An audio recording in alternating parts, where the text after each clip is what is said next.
If it feels right, make yourself comfortable however you're most comfortable. You might be lying down, noticing how the surface beneath you quietly supports your weight. You might be seated, aware of the steadiness beneath your spine. There's nothing to do and nowhere to be. If you like, let the shoulders soften, the jaw loosen, the space around the eyes grow easy. You may notice a slow breath arriving on its own, cool at the tip of the nose, and then drifting out again, warm and unhurried. Perhaps another follows, as though the body knows the wire euro arriving, leaving, like a small tide. With each exhale, the day can rest a little farther from you. When it feels comfortable, allow the breath to settle into its own gentle rhythm. Unforced, effortless. We'll move together now, softly, into a quiet blue world below the waves, one of Earth's most mysterious and wondrous realms. Imagine, if you will, standing at the edge of the ocean on a clear, quiet evening. The sun has just dipped below the horizon, painting the sky in shades of deep purple and indigo. The water before you stretches endlessly, its surface catching the last glimmers of twilight.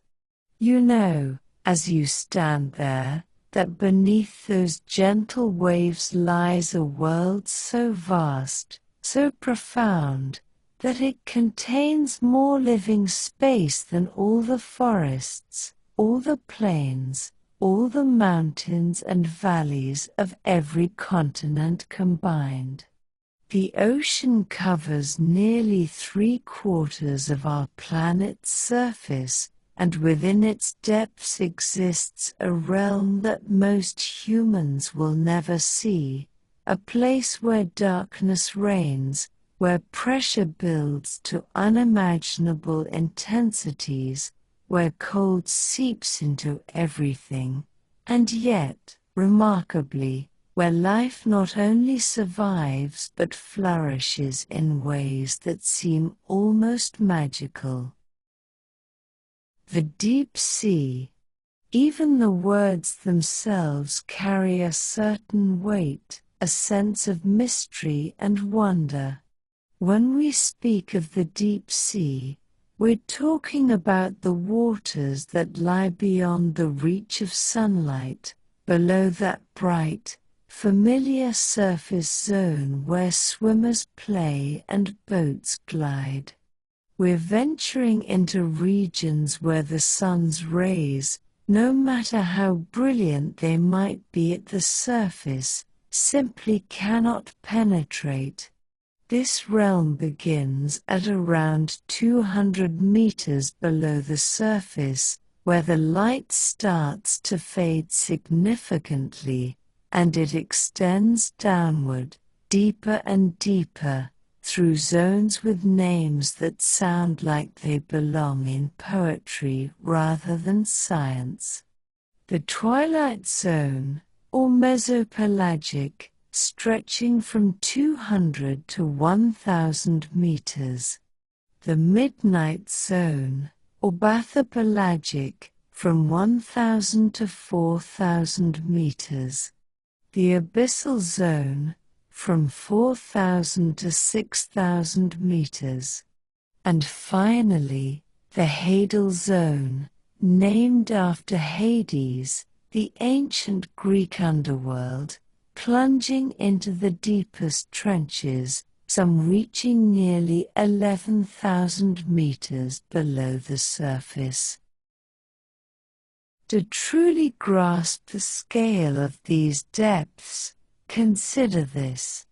If you were to take the tallest mountain on Earth, Mount Everest, with its peak reaching 8,849 meters above sea level, and somehow place it in the deepest part of the ocean, the Mariana Trench, the mountain's summit would still be covered by more than 2,000 meters of water. The deep sea is not just deep. It is profoundly, almost incomprehensibly deep. And within this vast vertical expanse, within this three-dimensional wilderness of water, creatures have evolved and adapted in ways that challenge our understanding of what life can be, what forms it can take, what strategies it can employ to persist in conditions that would seem, at first glance, utterly inhospitable. Let's pause here for a moment. Take another slow breath. Feel the air moving in and out of your lungs, so easy, so natural. Notice how your body knows exactly what to do, how to extract oxygen from the air, how to fuel every cell, every tissue, every organ. This automatic process, this gift of breath, connects you to every other breathing creature on this planet, including those in the deep sea, though their relationship with oxygen, with pressure, with temperature, differs dramatically from yours. Breathe in slowly, counting to 4. 1, 2, 3, 4. Hold gently for a moment. And release, counting to 6. 1, 2, 3, 4, 5, 6. Feel yourself sinking deeper into relaxation, just as we'll be sinking deeper into the ocean, exploring layer by layer, adaptation by adaptation, the remarkable ways that life has learned to thrive in the deep. The journey from the surface to the deep sea is not an abrupt transition but rather a gradual descent through changing conditions. At the surface, in what scientists call the epipelagic zone, sunlight floods the water, warming it, energizing it, powering the photosynthesis of countless microscopic plants called phytoplankton. These tiny organisms, invisible to the naked eye individually but visible in their billions as they color the water green or brown, form the foundation of the ocean's food web. They capture the sun's energy and transform it into living tissue, which is then consumed by small animals, which are in turn consumed by larger animals, and so on up the chain. The surface waters are relatively warm, their temperature varying with latitude and season but generally ranging from about 20 to 30 degrees Celsius in tropical regions. The pressure here is what we experience every day, 1 atmosphere, the weight of all the air above us pressing down at about 14.7 pounds per square inch, or 1 kilogram per square centimeter.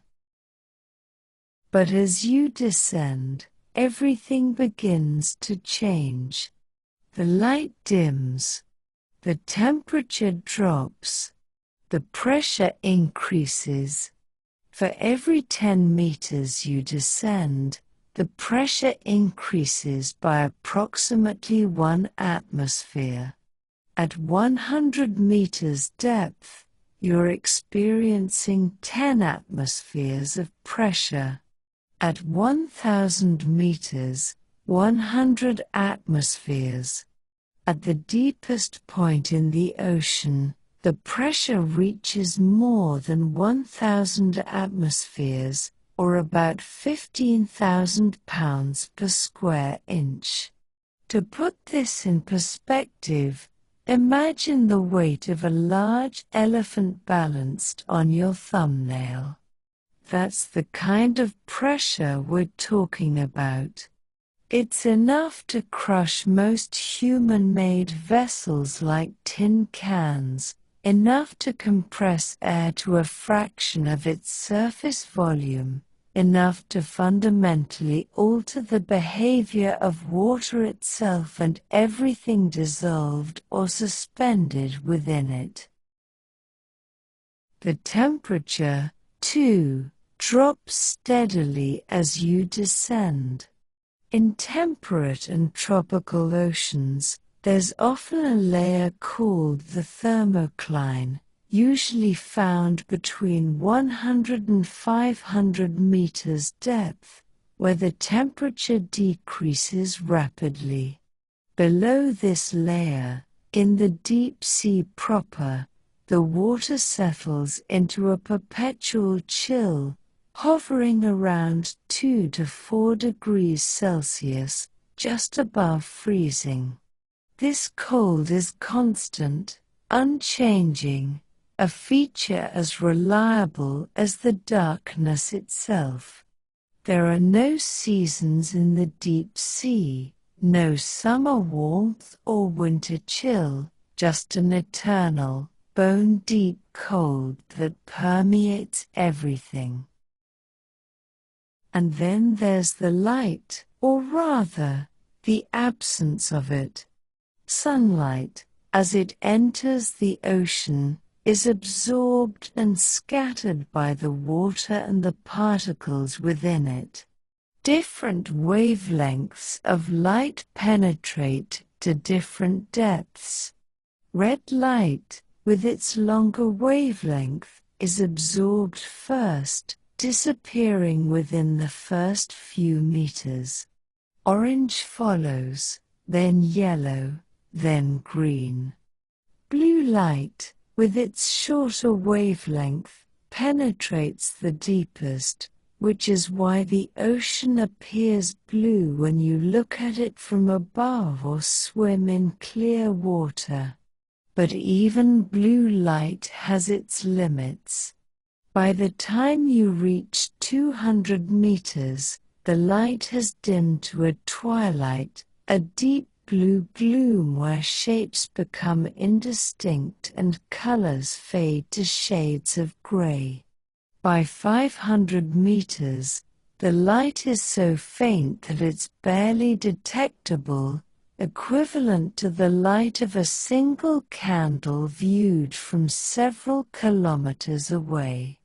And by 1,000 meters, the sunlight has been completely absorbed. Below this depth, the ocean is in absolute darkness, a blackness so complete that it's difficult for those of us who live in the lit world to truly imagine. Yet this darkness is not empty. It is not lifeless. In fact, the deep sea is home to an astonishing diversity of creatures, from the tiniest bacteria to some of the largest animals on Earth. And many of these creatures, perhaps most of them, have developed a remarkable ability, one that seems almost like magic, almost like something from a fairy tale. They can produce their own light. They are bioluminescent, living lanterns in the darkness, and their light serves purposes as varied as the creatures themselves. Some use it to hunt, to lure prey close enough to strike. Others use it to communicate, to find mates in the vast emptiness. Still others use it as a defense, to startle predators or to create decoys. And some, perhaps, use it simply because it's there, because evolution has given them this tool and they've found ways to make it work for them. Take another breath now, slow and deep. Feel your body relaxing even further, your muscles softening, your mind quieting.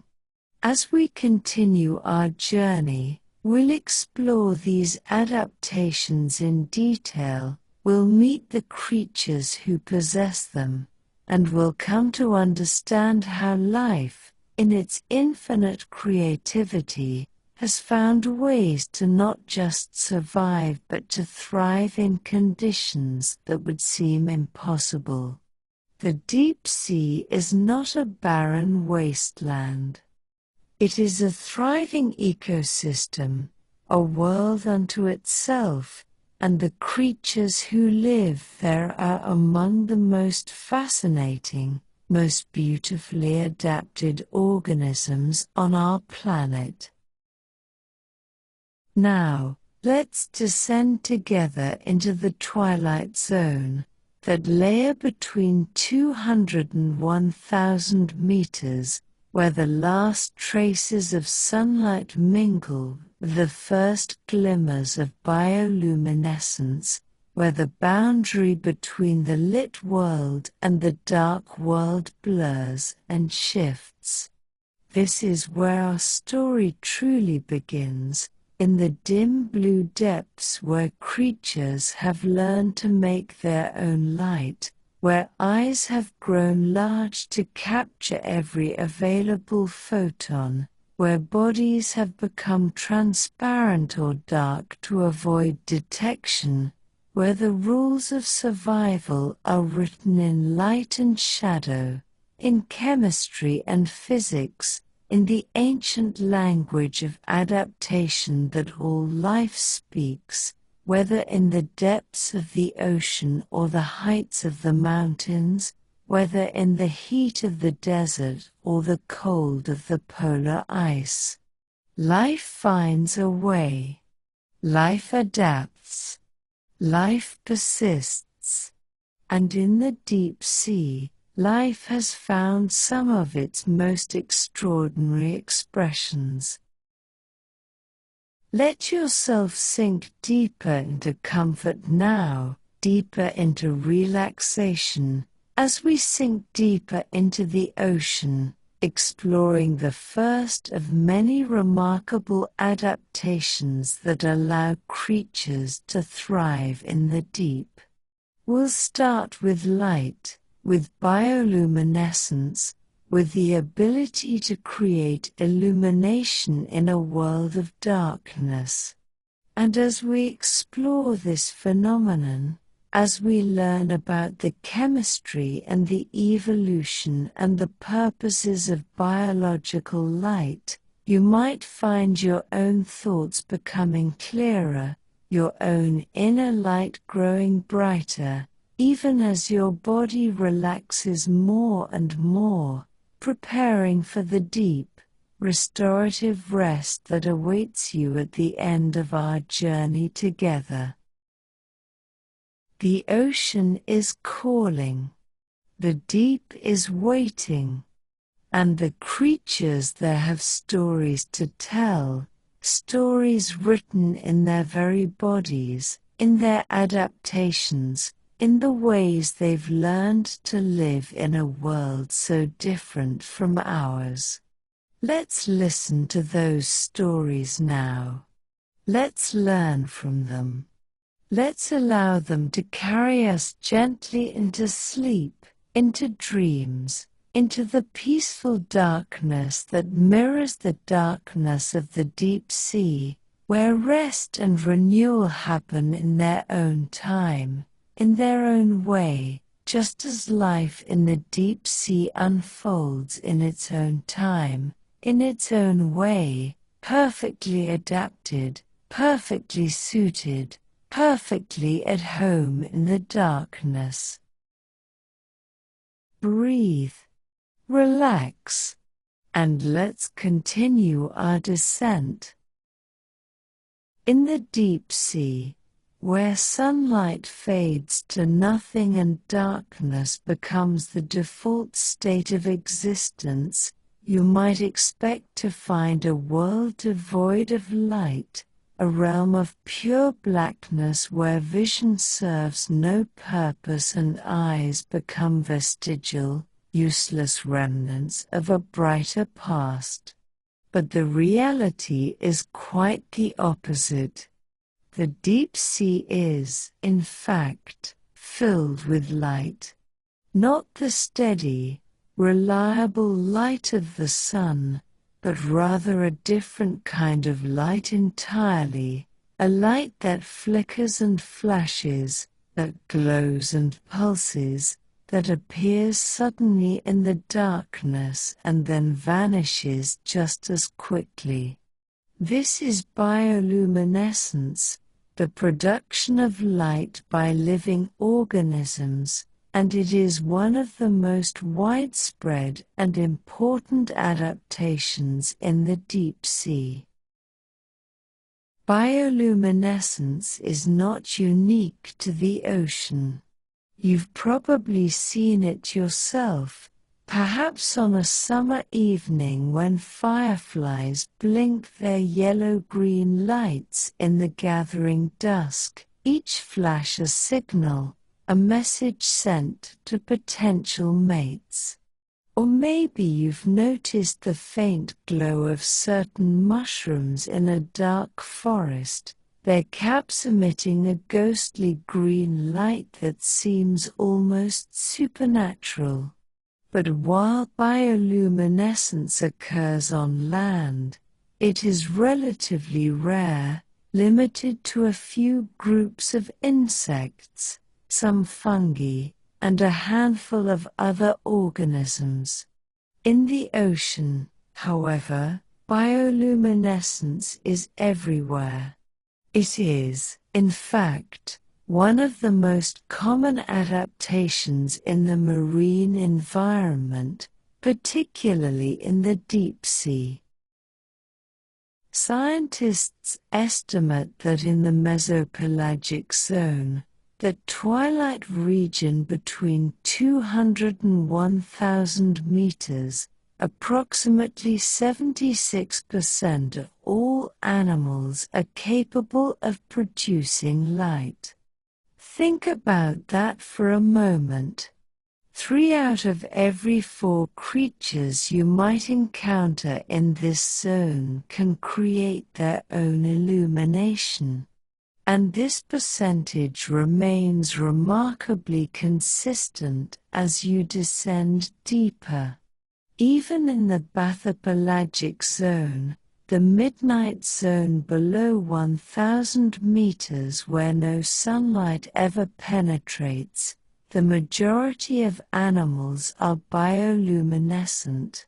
This prevalence suggests that bioluminescence is not just a curious quirk of evolution but rather a fundamental adaptation, a crucial tool for survival in the deep sea. But what exactly is bioluminescence? How does it work? The answer lies in chemistry, in a reaction that was first described in detail by a French scientist named Raphael Dubois in 1887. Dubois was studying bioluminescent beetles and marine clams, and he discovered that the light they produced required 2 key components, which he named luciferin and luciferase. Luciferin, from the Latin word for light bearer, is a molecule that, when oxidized, releases energy in the form of light. Luciferase is an enzyme that catalyzes this reaction, speeding it up and making it more efficient. When luciferin combines with oxygen in the presence of luciferase, it undergoes a chemical transformation, and in the process, it emits photons, particles of light. The beauty of this reaction is its efficiency. Unlike the light produced by an incandescent bulb, which wastes most of its energy as heat, bioluminescence is what scientists call cold light. Nearly all of the energy released in the reaction is converted directly into light, with very little heat produced. This efficiency is crucial for deep-sea organisms, who live in an environment where energy is scarce and every calorie must be carefully conserved. Producing light without producing heat allows these creatures to communicate, hunt, and defend themselves without wasting precious resources. Now, here's something fascinating. The luciferin and luciferase that Dubois discovered are not universal. Different groups of organisms have evolved different versions of these molecules, different chemical pathways to produce light. In fact, scientists have identified at least 8 different types of luciferin used by various organisms, and each type requires its own specific luciferase enzyme. This diversity suggests that bioluminescence has evolved independently many times throughout the history of life on Earth. It's an example of what biologists call convergent evolution, where different lineages arrive at similar solutions to similar problems. In the case of the deep sea, the problem is darkness, and the solution, arrived at again and again by different groups of animals, is the ability to make light. Let's take a moment to breathe here. Inhale slowly, feeling your chest expand, your lungs fill. Hold for just a moment. And exhale, releasing any tension, any thoughts that might be pulling at your attention. As you breathe, imagine the chemical reactions happening inside your own body, the countless molecular interactions that keep you alive, that allow you to breathe, to think, to feel. Bioluminescence is just one of many remarkable chemical processes that life has discovered, one of many ways that organisms have learned to harness the power of chemistry to survive and thrive.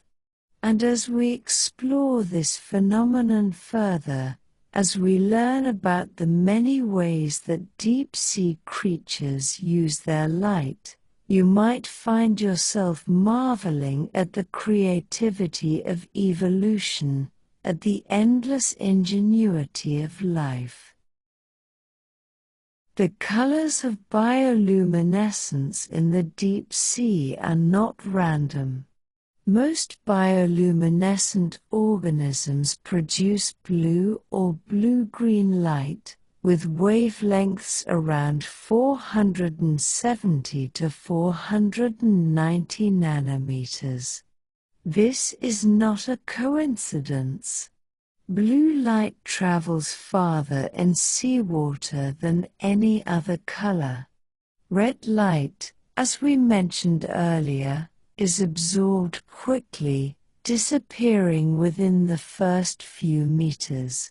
Green light penetrates a bit deeper, but it too is eventually absorbed. Blue light, however, can travel for hundreds of meters in clear ocean water before being absorbed or scattered. For creatures trying to communicate or hunt in the deep sea, blue light is simply the most practical choice. It's the color that will be seen from the greatest distance, the color that will carry their message or their lure the farthest. But there are exceptions. Some deep-sea creatures produce red light, and this adaptation is particularly clever. Most deep-sea animals have eyes that are sensitive only to blue light.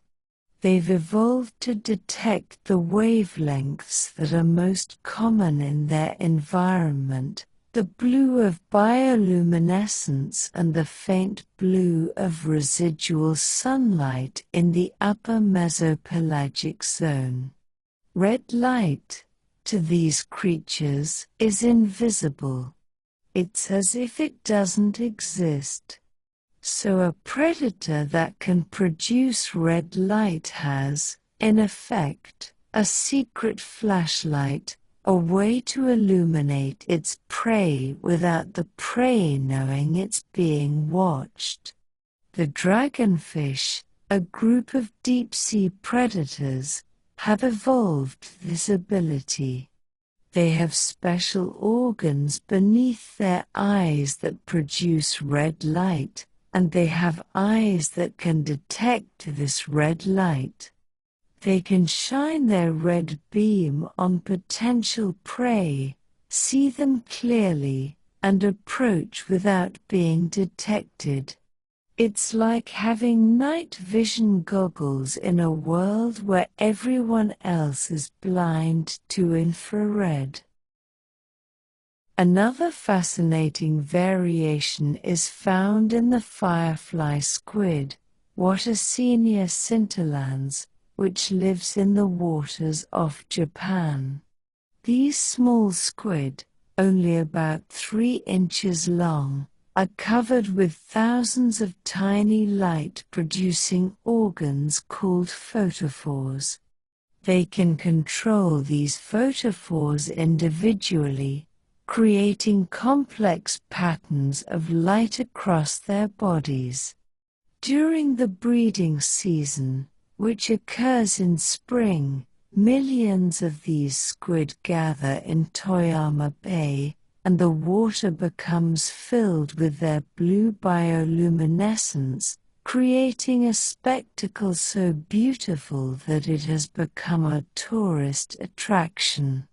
People come from around the world to witness this natural light show, to see the water glowing with the combined light of countless squid, each one flashing and pulsing in its own rhythm, yet somehow creating a coordinated display that seems almost choreographed. The purposes of bioluminescence in the deep sea are as varied as the creatures that produce it. Let's explore some of these purposes, starting with one of the most important, finding a mate. In the vast, dark expanse of the deep sea, where individuals of the same species might be separated by kilometers of empty water, finding a mate is a significant challenge. Bioluminescence provides a solution. Many species have evolved species-specific light patterns, unique signatures that allow individuals to identify potential mates of their own kind.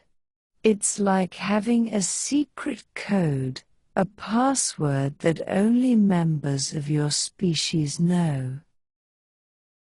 The anglerfish, which we'll discuss in more detail later, provides a dramatic example of this.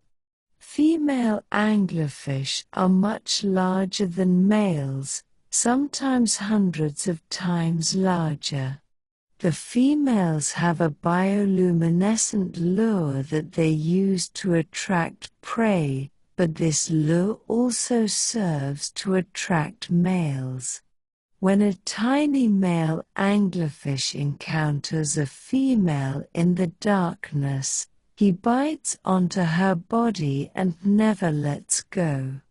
Over time, his body fuses with hers, his circulatory system connecting to hers, until he becomes essentially a parasitic appendage, providing sperm whenever she needs it. It's a bizarre and extreme adaptation, but it solves the problem of finding a mate in an environment where encounters are rare. Other creatures use bioluminescence for courtship displays. The ostracods, tiny crustaceans sometimes called sea fireflies, are famous for this.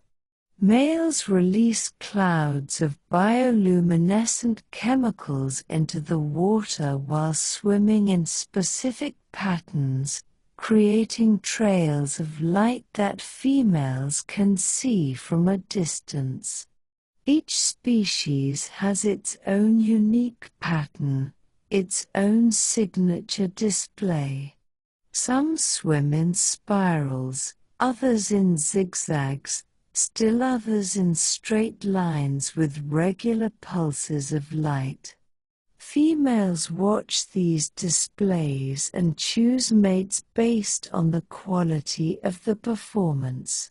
It's underwater fireworks, a light show designed to impress, to attract, to signal fitness and health.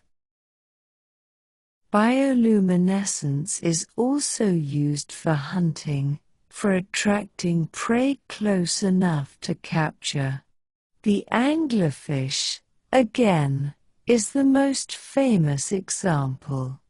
The female anglerfish has a modified dorsal fin spine that extends forward over her head like a fishing rod, and at the tip of this rod is a fleshy bulb called the esker. Inside the esker live colonies of bioluminescent bacteria, and these bacteria produce a steady glow.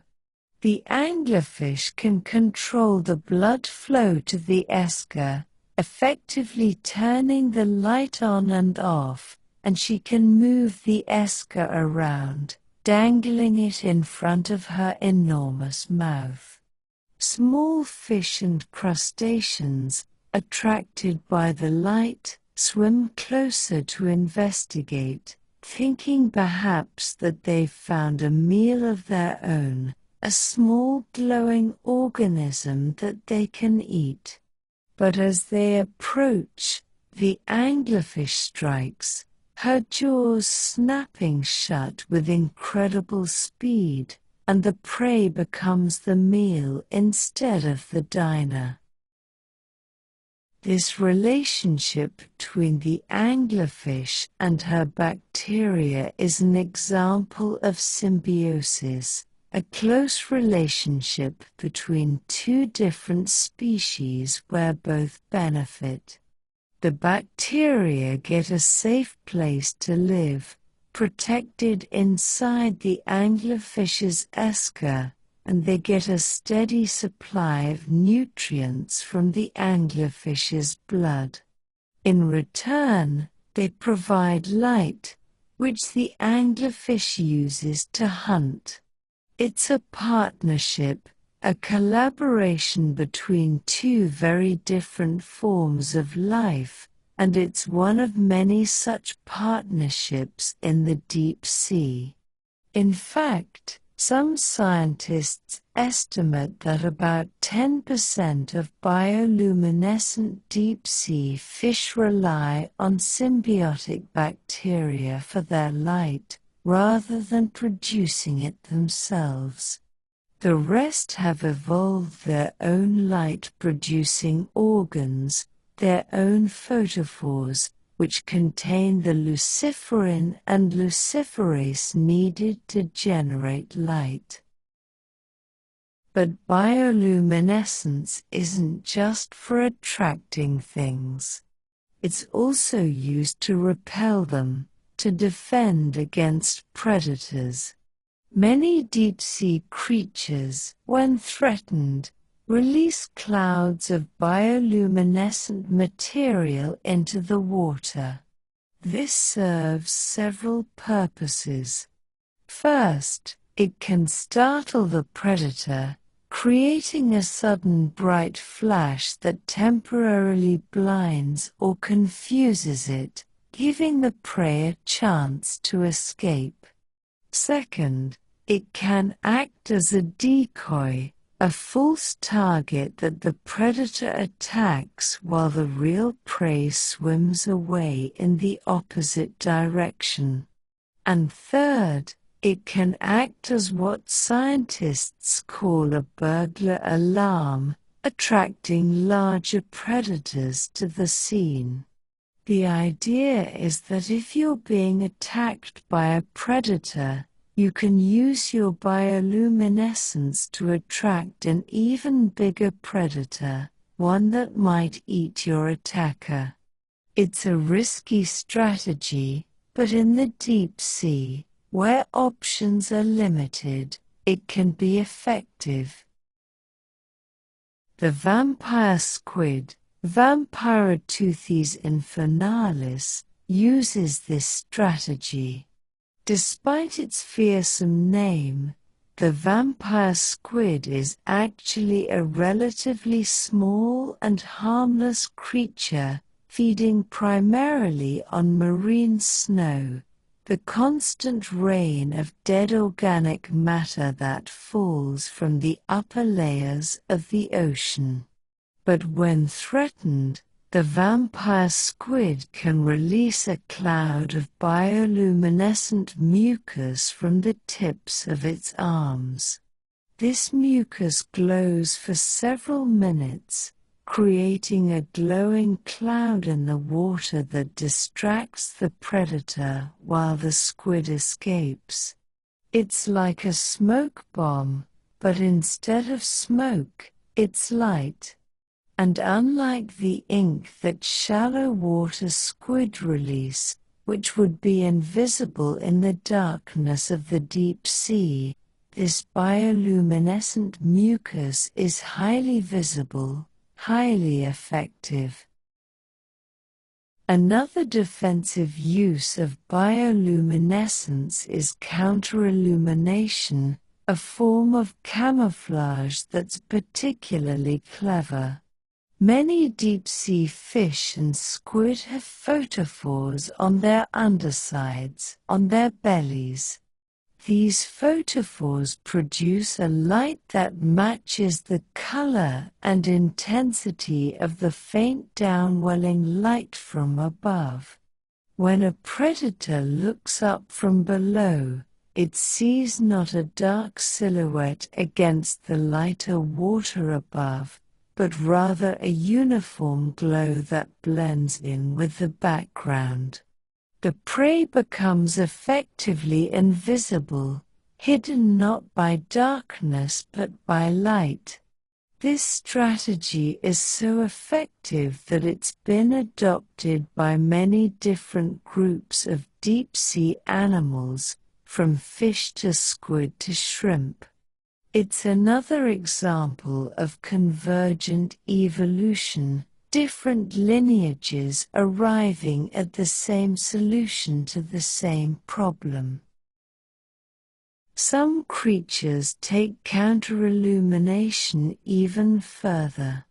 The Hawaiian bobtail squid, Euprymna scolops, which lives in shallow waters but faces similar challenges, has a special light organ on its underside that houses colonies of bioluminescent bacteria. The squid can control the intensity of the light by adjusting the blood flow to the organ and by using a kind of shutter made of tissue that can cover or uncover the light. The squid even has a light sensor on its back that measures the intensity of the moonlight or sunlight from above, and it adjusts its belly light to match. If a cloud passes over the moon, dimming the light from above, the squid dims its belly light accordingly. It's an incredibly sophisticated system, a real-time camouflage that adapts to changing conditions. Let's pause again for a moment. Take a deep breath in, filling your lungs completely. Hold it gently. And release, letting all the air flow out, letting your body sink deeper into relaxation.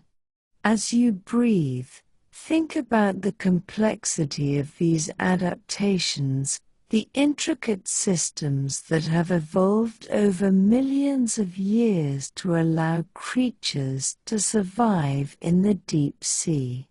Each adaptation is a solution to a problem, each feature a response to a challenge.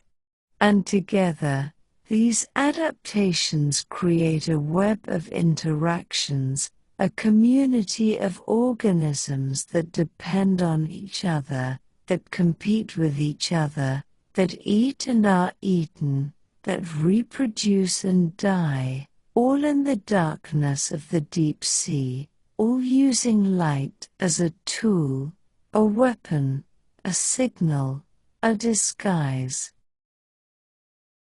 The evolution of bioluminescence is a story that spans hundreds of millions of years.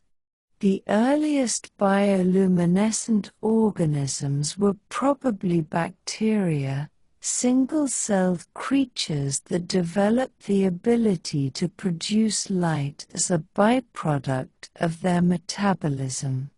These bacteria still exist today, and they're found throughout the ocean, from the surface to the deepest trenches. Some float freely in the water, others attach to particles of organic matter, and still others, as we've seen, live in symbiotic relationships with larger animals. Over time, other organisms evolved their own bioluminescent systems, sometimes by acquiring the genes for luciferin and luciferase from bacteria through a process called horizontal gene transfer, and sometimes by evolving these systems independently. The result is a remarkable diversity of bioluminescent organisms in the ocean. Among the cnidarians, the group that includes jellyfish and corals, more than 97% of species observed in the deep sea are bioluminescent. Among the ctenophores, the comb jellies, the percentage is similarly high. Among the crustaceans, which include shrimp, crabs, and copepods, bioluminescence is common, though not universal. Among the fish, the percentage varies depending on depth and habitat, but in the mesopelagic zone, the majority of fish species are bioluminescent.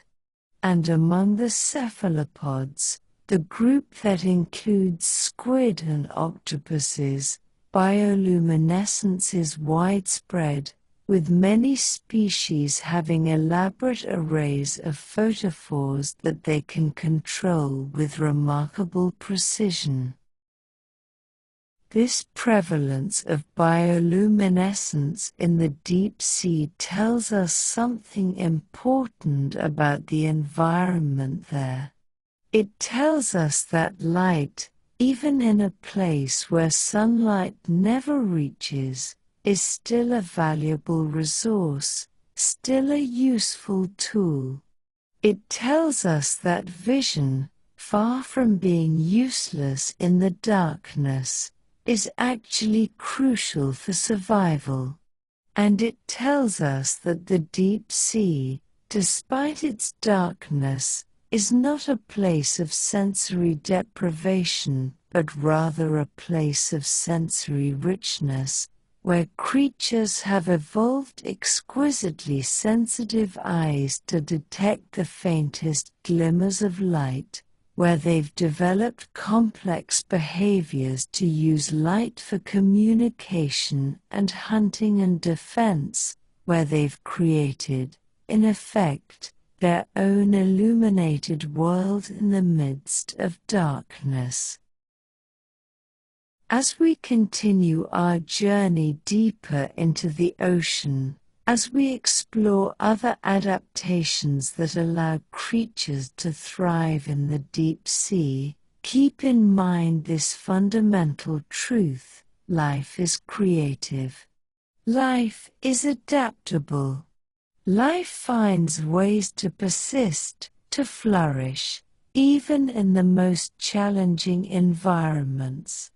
The deep sea is not a hostile wasteland but a thriving ecosystem, and the creatures there are not struggling to survive but are, in many ways, perfectly suited to their environment, perfectly adapted to the darkness, the cold, the pressure.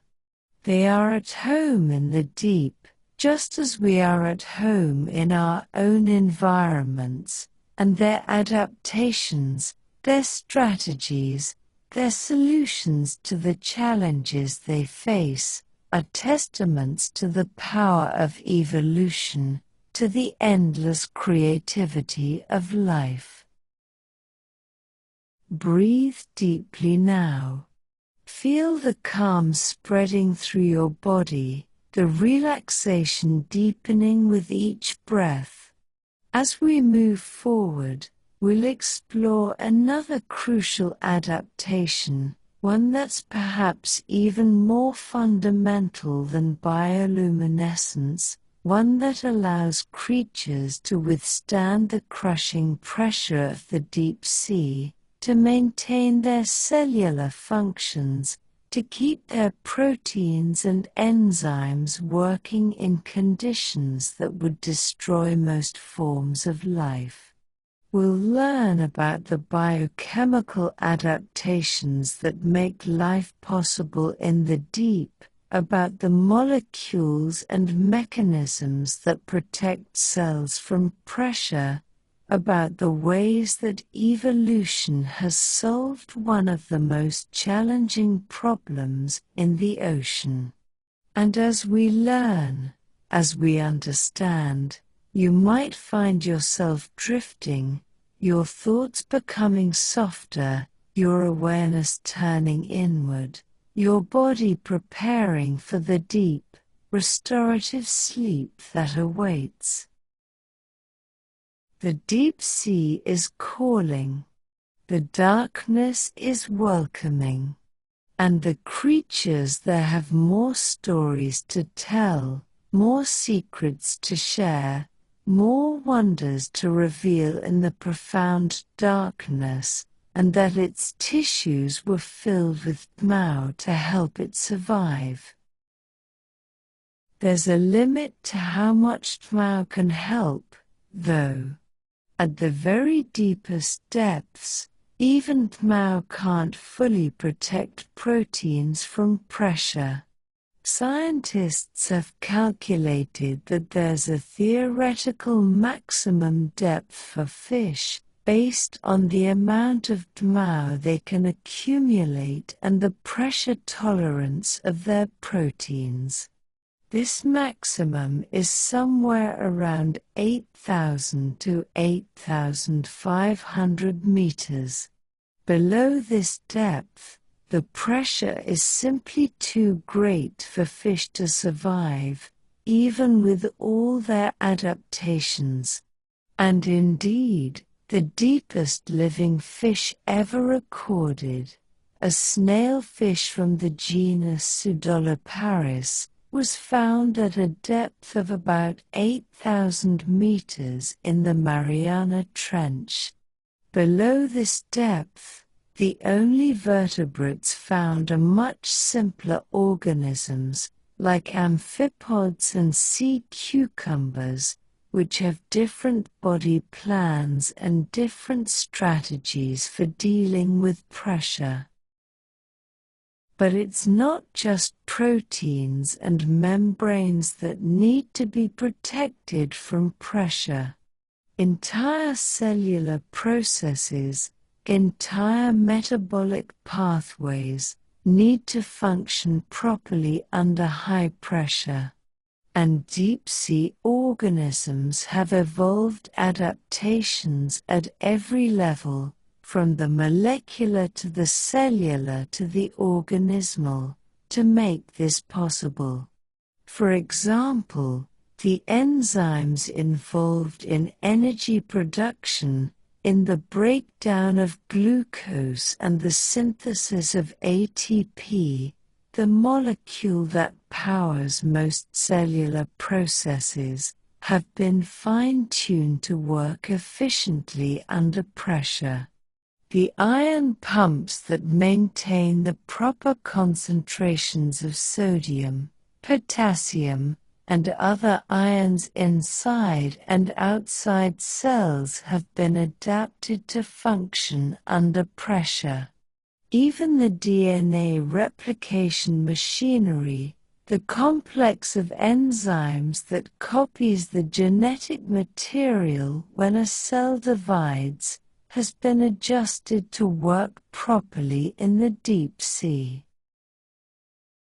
One particularly interesting adaptation involves the way that deep-sea organisms regulate their metabolism. Metabolism is the sum of all the chemical reactions that occur in an organism, and it requires energy. In most organisms, metabolic rate is closely tied to temperature. Warmer temperatures speed up chemical reactions, increasing metabolic rate, while cooler temperatures slow them down. But in the deep sea, where temperatures are constantly cold, hovering around 2 to 4 degrees Celsius, metabolic rates are generally low. Deep-sea organisms tend to be slow-moving, slow-growing, and long-lived. They conserve energy, living life in the slow lane. This slow metabolism is partly a response to the scarcity of food in the deep sea. In the surface waters, where sunlight powers photosynthesis, there's an abundance of food. Phytoplankton grow rapidly, zooplankton feed on them, small fish feed on the zooplankton, and so on up the food chain. But in the deep sea, there's no photosynthesis. The only food that reaches the deep sea is what falls from above, the constant rain of dead organic matter called marine snow. This marine snow consists of dead plankton, fecal pellets, discarded mucus-feeding webs, and other organic debris, and it falls slowly through the water column, taking weeks or even months to reach the deep sea floor. By the time it arrives, much of it has been consumed or decomposed by organisms in the upper layers, so what reaches the deep sea is relatively sparse and low in nutritional value. Given this scarcity of food, deep-sea organisms can't afford to waste energy. They need to be efficient to conserve every calorie. And one way to do this is to have a slow metabolism to reduce the rate at which they burn energy. This means moving slowly, growing slowly, reproducing infrequently. It means having a body that's adapted for efficiency rather than speed. And it means having biochemical pathways that are optimized for low energy expenditure. Scientists have studied the metabolic rates of deep-sea fish and compared them to shallow water fish, and the differences are striking. Deep-sea fish have much lower metabolic rates, sometimes only a fraction of what you'd expect for a fish of their size living in warmer, shallower water. Their muscles have fewer mitochondria, the cellular structures that produce energy, and the mitochondria they do have are less active. Their hearts beat more slowly. Their gills extract oxygen from the water less vigorously. Everything about their physiology is tuned for low energy consumption.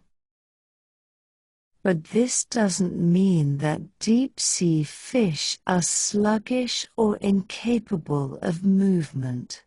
When they need to, when they're hunting or escaping from a predator, they can move quickly, at least for short bursts.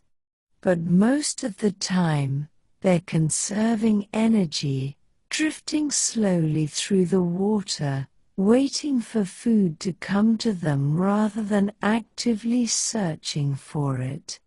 It's a strategy that works in an environment where food is scarce and energy is precious. Take another deep breath now. Feel your body relaxing even more, your muscles softening, your mind quieting.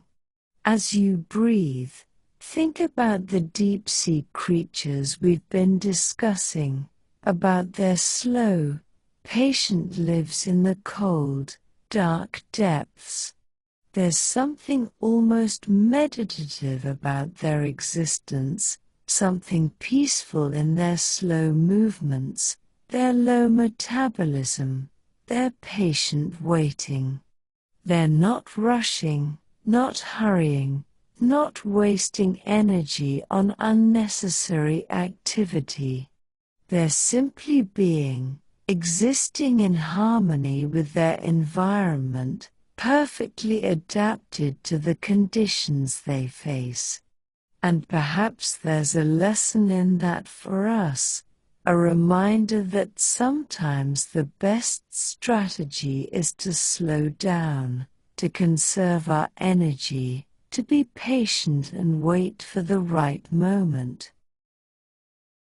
As we continue our journey through the deep sea, as we explore more adaptations and meet more creatures, keep in mind this theme of efficiency, of conservation, of doing more with less.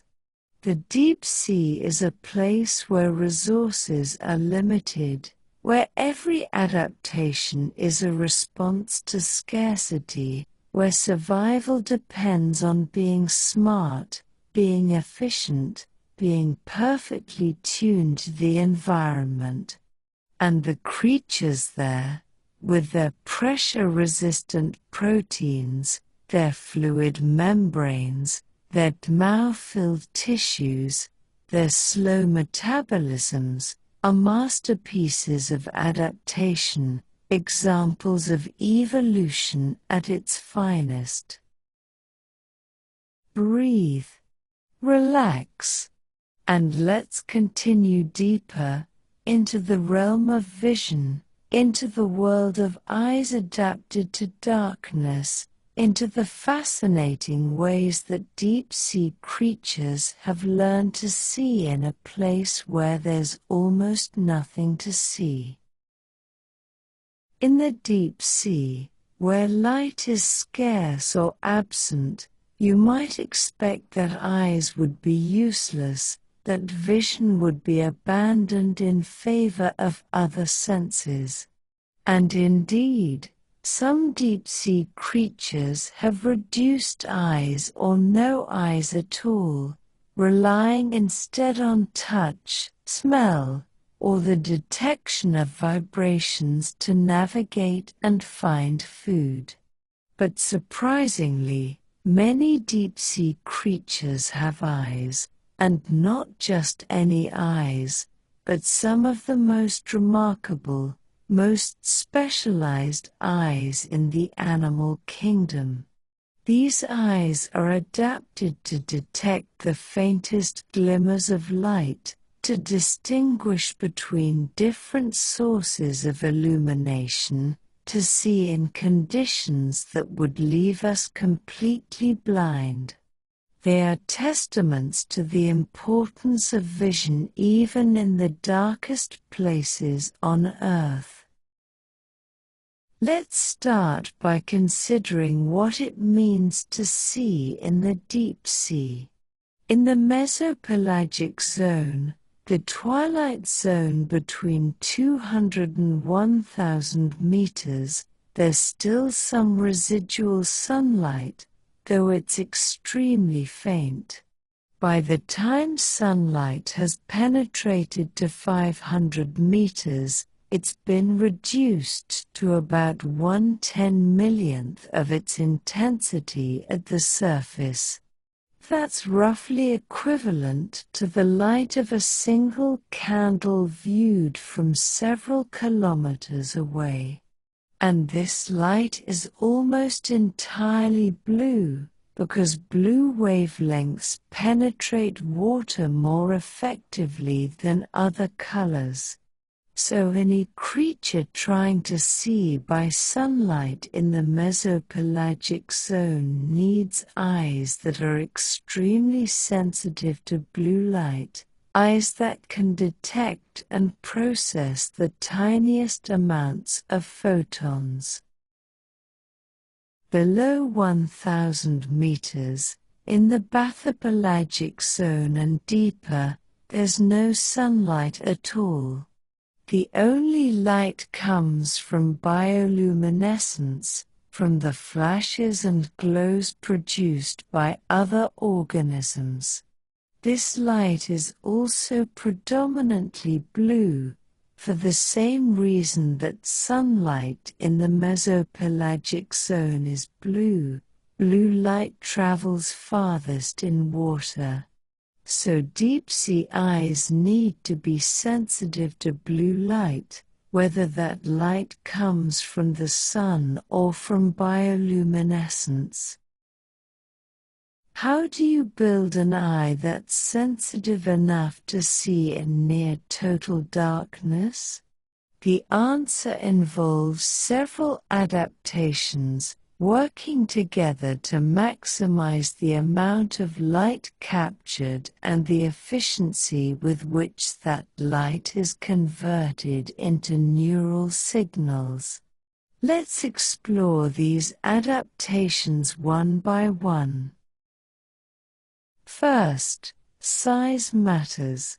A larger eye can capture more light than a smaller eye, simply because it has a larger aperture, a larger opening through which light can enter.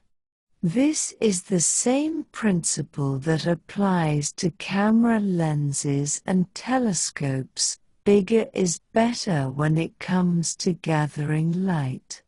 And indeed, many deep-sea creatures have disproportionately large eyes relative to their body size.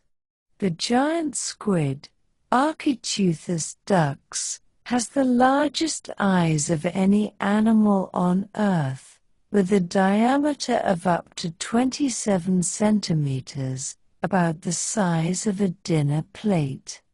These enormous eyes are thought to be adapted for detecting the faint bioluminescence produced by the movements of the squid's main predator, the sperm whale, at distances of more than 100 meters. But having large eyes comes with costs. Eyes are expensive to build and maintain, requiring a lot of energy and resources. And large eyes are heavy, which can be a disadvantage for a creature that needs to be neutrally buoyant, to float effortlessly in the water column without sinking or rising. So there's a trade-off between the benefits of large eyes and the costs, and different species have struck different balances depending on their lifestyles and ecological niches. Some deep-sea fish have found a clever solution to this trade-off. Instead of having large, spherical eyes like most animals, they have tubular eyes, eyes that are shaped like cylinders or barrels. These tubular eyes are pointed upward, looking toward the surface, and they have large lenses at the front that gather light from above. The advantage of this design is that it allows for a large lens, which gathers a lot of light, without requiring a large, heavy eyeball.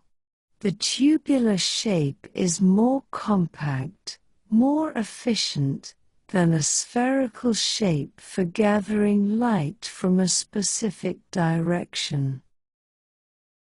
Barrel-eye fish, also known as spook fish, are famous for their tubular eyes. These fish, which live at depths of around 600 to 800 meters, have transparent heads, and their tubular eyes are visible inside, pointing upward. The eyes are filled with a clear, jelly-like substance, and they're incredibly sensitive to light. The fish use these eyes to look upward, searching for the silhouettes of prey against the faint downwelling light from the surface. When they spot a potential meal, they rotate their eyes forward and swim upward to intercept it. It's a remarkable adaptation, a specialized eye design for a specific hunting strategy. Another adaptation for increasing light sensitivity is to have a larger pupil, the opening in the center of the eye through which light enters. A larger pupil allows more light to reach the retina, the light-sensitive tissue at the back of the eye. Many deep-sea fish have very large pupils relative to the size of their eyes, maximizing the amount of light that can enter.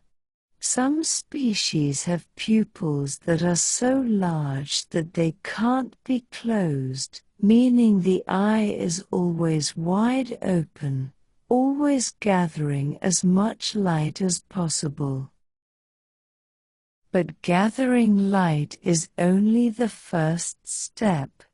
Once light enters the eye, it needs to be focused onto the retina, and then the retina needs to convert that light into neural signals that the brain can interpret. Both of these processes have been optimized in deep-sea eyes. The lens of the eye is responsible for focusing light onto the retina.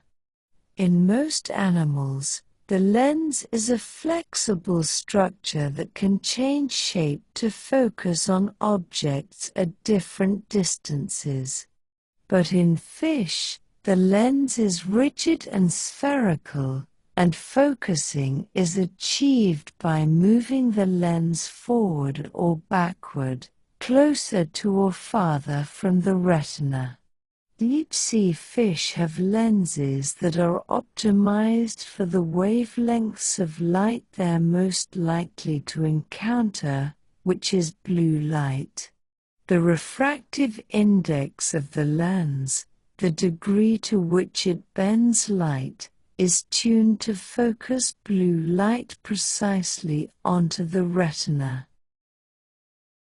The retina itself is where the magic happens, where light is converted into neural signals. The retina contains photoreceptor cells, specialized cells that contain light-sensitive pigments called opsins. When a photon of light hits an opsin molecule, it triggers a cascade of chemical reactions that ultimately result in an electrical signal being sent to the brain. There are two main types of photoreceptor cells in most animals: rods, which are sensitive to low light levels and are used for night vision, and cones, which are less sensitive but can detect color and are used for day vision. In deep-sea fish, the retina is dominated by rods. Cones are rare or absent because there's not enough light for color vision to be useful. The rods in deep-sea fish are often larger and more densely packed than in shallow water fish, maximizing the number of photons that can be captured. And the opsins in these rods are tuned to be most sensitive to blue light, matching the wavelengths that are most common in the deep sea. But some deep-sea fish have taken this adaptation even further. They have what's called a banked retina, where the rods are arranged in multiple layers, stacked on top of each other. This increases the optical path length, the distance that light travels through the photoreceptor layer, which increases the probability that a photon will be absorbed and detected. It's like having multiple chances to catch the same photon. Some deep-sea fish have retinas with 6, 8, or even more layers of rods, creating an incredibly sensitive light-detecting system. The escalar, Lepidosibium flavobruneum, a deep-sea fish that lives at depths of 200 to 500 meters and migrates to the surface at night, has a banked retina with 6 to 8 layers of rods. Scientists have studied the vision of this fish in detail, and they've found that it has extremely high sensitivity to light, able to detect light levels that are far below what humans can see. But this sensitivity comes at a cost. The escalar has relatively poor spatial resolution, meaning it can't see fine details very well. Its vision is optimized for detecting the presence of light, for seeing whether something is there or not, rather than for seeing what that something looks like in detail. This makes sense for a fish that lives in dim light and needs to detect the silhouettes of prey against the faint background light from above. Another fascinating adaptation in deep-sea eyes is the presence of a tapetum, a reflective layer behind the retina that bounces light back through the photoreceptors, giving them a second chance to absorb photons. You've probably seen the effect of a tapetum if you've ever shone a flashlight at a cat or dog at night and seen their eyes glow.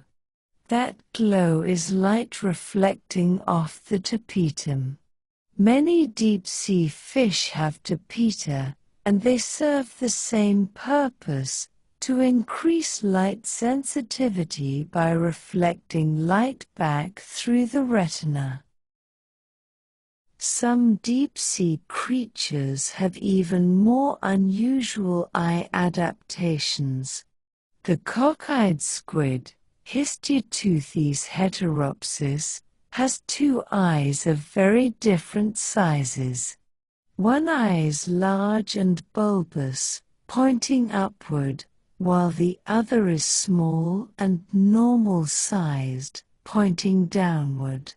Scientists have studied the behavior of these squid using underwater video, and they found that the squid typically swims with its body tilted so that the large eye is always oriented upward and the small eye downward. The large eye is adapted for detecting the faint downwelling sunlight and the silhouettes of prey or predators against that light. The small eye is adapted for detecting bioluminescence in the darker water below.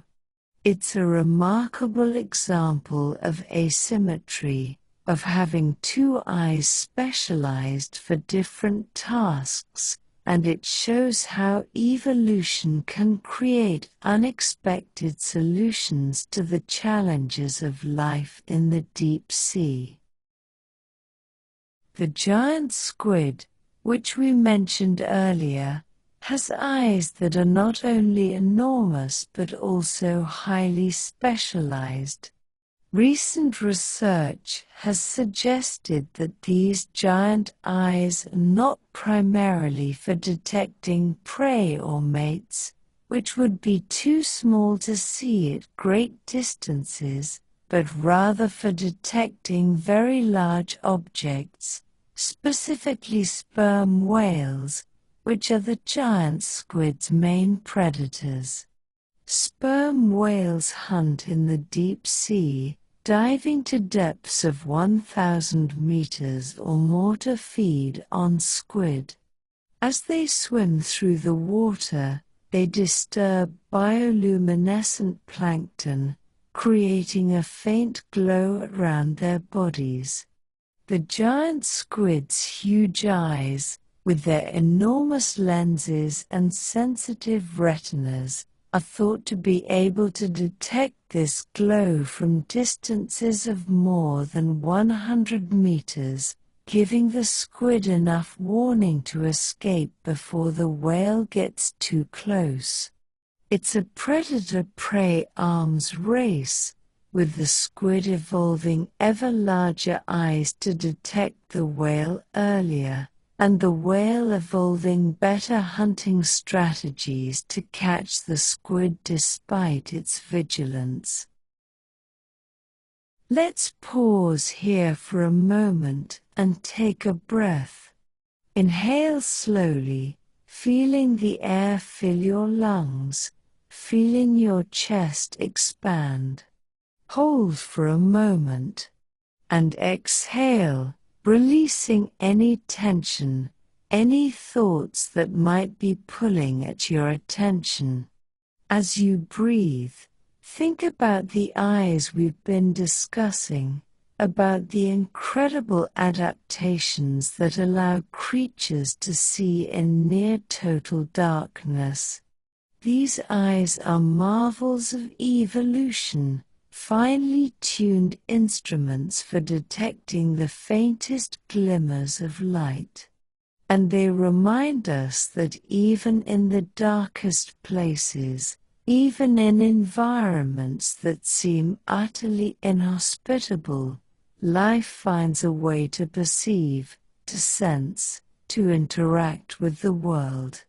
Vision, that most precious of senses, persists even in the deep sea, adapted and refined to meet the challenges of that unique environment. As we continue our journey, we'll explore other aspects of deep-sea life, other adaptations and strategies that allow creatures to thrive in the darkness. We'll learn about metabolism and energy conservation, about feeding strategies and reproductive behaviors, about the complex web of interactions that connects all the creatures of the deep sea into a functioning ecosystem. And as we learn, as we understand, you might find yourself drifting deeper into relaxation, your body becoming heavier, your mind becoming quieter, your thoughts becoming softer and more distant, like the faint light in the deep sea, present but barely perceptible, there but not demanding attention. The deep sea is a place of wonders, a place of mysteries, a place where life has pushed the boundaries of what's possible. And the creatures there, with their remarkable eyes, their pressure-resistant proteins, their bioluminescent displays, are ambassadors from that world, messengers bringing news of a realm that most of us will never visit but can still appreciate, can still marvel at, can still learn from. Let's continue our exploration, deeper and deeper, into the heart of the ocean, into the realm where darkness and light dance together, where pressure and life coexist, where adaptation and survival are written in every cell, every molecule, every creature. Breathe, relax, and let's descend further into the deep. In the deep sea, where food is scarce and energy is precious, every aspect of an organism's biology is shaped by the need to conserve resources. We've already discussed how deep-sea creatures have slow metabolisms, how they move slowly and grow slowly, how they're adapted for efficiency rather than speed. But let's explore this theme more deeply, looking at the specific strategies that deep-sea creatures use to minimize their energy expenditure and maximize their chances of survival in an environment where every calorie counts. One of the most striking features of many deep-sea creatures is their body composition. Unlike the muscular, dense bodies of many shallow water fish, deep-sea fish often have soft, flabby bodies with watery flesh and weak bones. Their muscles are poorly developed, their skeletons are thin and fragile, and their bodies are often gelatinous, filled with water and low-density compounds.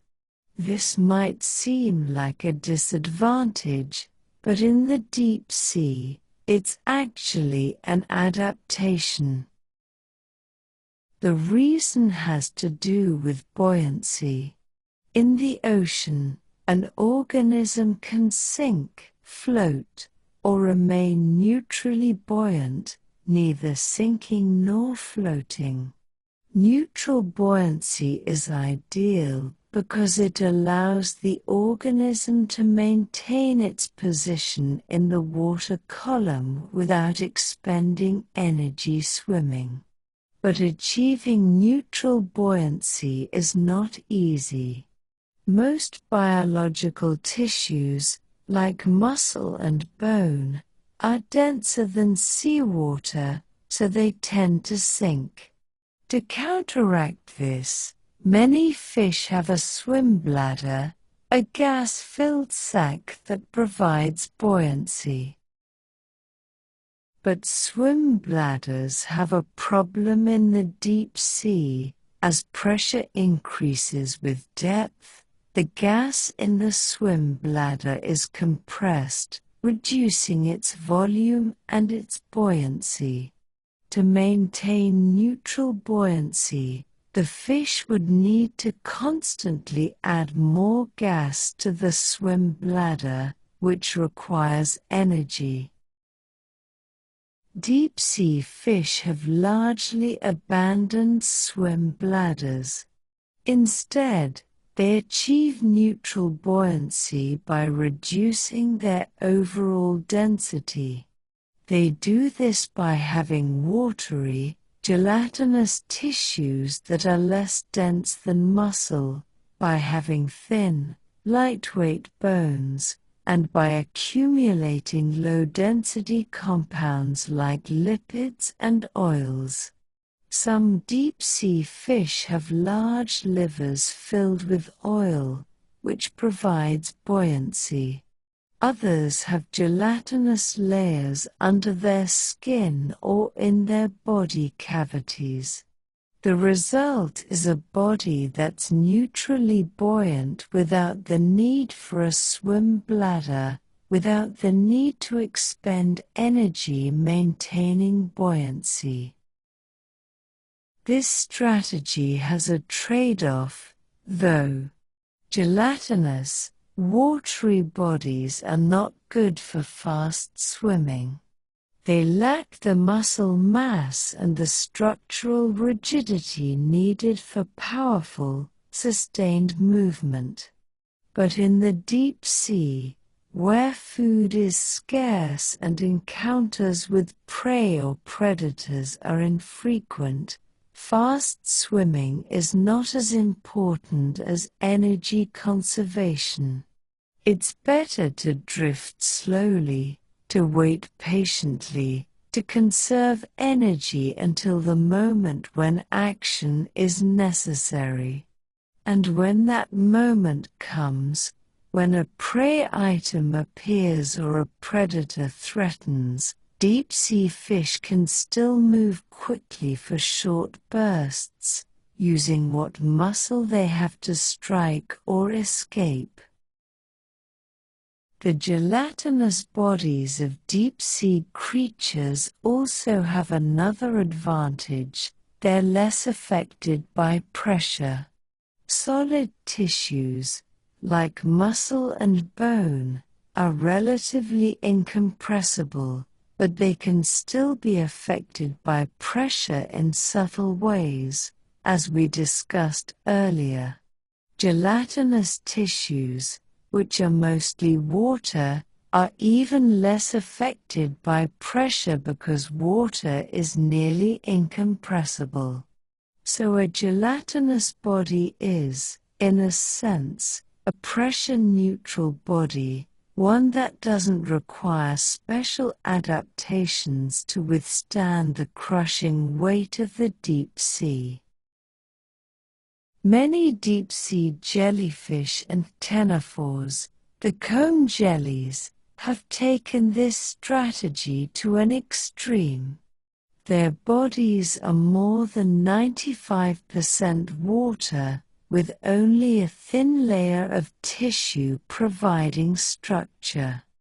They drift through the water like living ghosts, their translucent bodies nearly invisible, their movements slow and graceful.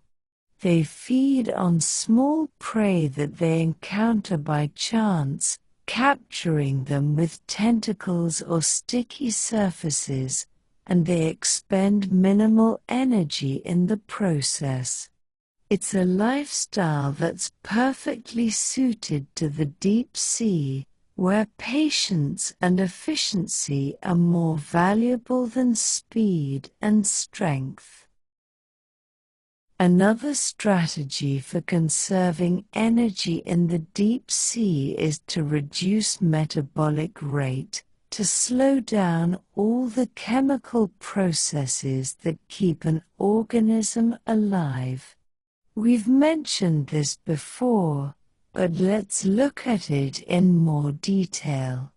Metabolic rate is the rate at which an organism consumes energy, and it's influenced by many factors, including body size, temperature, and activity level. In general, smaller organisms have higher metabolic rates per unit of body mass than larger organisms, and warmer organisms have higher metabolic rates than cooler organisms. In the deep sea, where temperatures are constantly cold, metabolic rates are generally low. But deep-sea organisms have evolved metabolic rates that are even lower than you'd expect based on temperature alone. Their cells are less active, their enzymes work more slowly, their hearts beat less frequently, their gills extract oxygen less vigorously. Everything is tuned for low energy consumption. Scientists have measured the metabolic rates of deep-sea fish and compared them to shallow water fish of similar size, and the differences are dramatic. A deep-sea fish might have a metabolic rate that's only 10 to 20% of what you'd expect for a shallow water fish of the same size living at the same temperature. This means the deep-sea fish needs only a fraction of the food that the shallow water fish needs to survive. In an environment where food is scarce, this is a huge advantage. But how do deep-sea fish achieve such low metabolic rates? Part of the answer lies in their muscles. Muscles are one of the most metabolically active tissues in the body, consuming a large fraction of the energy an organism uses. Deep-sea fish have less muscle mass than shallow water fish, and the muscle they do have is less active. Their muscle cells contain fewer mitochondria, the cellular structures that produce energy, and the mitochondria they do have are less densely packed with the enzymes needed for energy production. The result is a muscle that's capable of movement but that consumes very little energy when at rest. The hearts of deep-sea fish are also adapted for low energy consumption. The heart is a muscle, and like other muscles, it consumes energy with every beat. Deep-sea fish have hearts that beat more slowly than those of shallow water fish, reducing the energy cost of circulation. And their blood has a lower oxygen carrying capacity, which might seem like a disadvantage but is actually consistent with their low metabolic rate. If you're not consuming much oxygen, you don't need to transport much oxygen, so you can get by with less hemoglobin, the protein that carries oxygen in the blood. Even the brains of deep-sea fish are adapted for low energy consumption. The brain is one of the most metabolically expensive organs in the body, consuming a large fraction of the energy an organism uses even when at rest.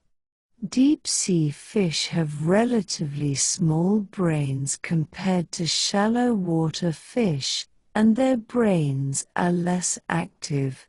This doesn't mean they're less intelligent or less capable of complex behaviors, but it does mean they're more efficient, using less energy to perform the same functions.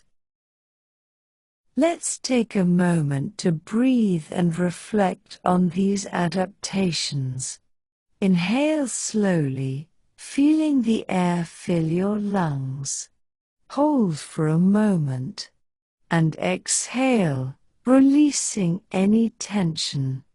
As you breathe, think about the deep-sea creatures we've been discussing, about their slow, patient lives, their low metabolic rates, their efficient use of energy. There's something almost Zen-like about their existence, something that speaks to the value of slowing down, of conserving resources, of living within one's means. In a world that often values speed and productivity above all else, the deep-sea creatures remind us that there's another way, a slower way, a more sustainable way. Another important aspect of energy conservation in the deep sea is feeding strategy. In an environment where food is scarce, you can't afford to be picky. You need to eat whatever you can find, whenever you can find it. And you need to be efficient about it, expending as little energy as possible in the search for food. Many deep-sea fish are what scientists call sit-and-wait predators. Instead of actively swimming around searching for prey, which would expend precious energy, they remain motionless in the water, their sensitive eyes scanning the darkness for any hint of movement or bioluminescence. When prey comes within range, they strike with explosive speed, their attack powered by specialized muscle fibers that can contract with tremendous force despite the fish's generally sluggish metabolism.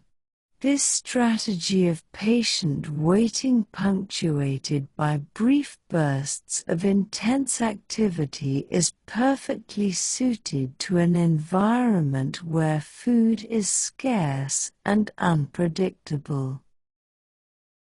The visual systems of deep-sea creatures also reveal fascinating examples of evolutionary trade-offs.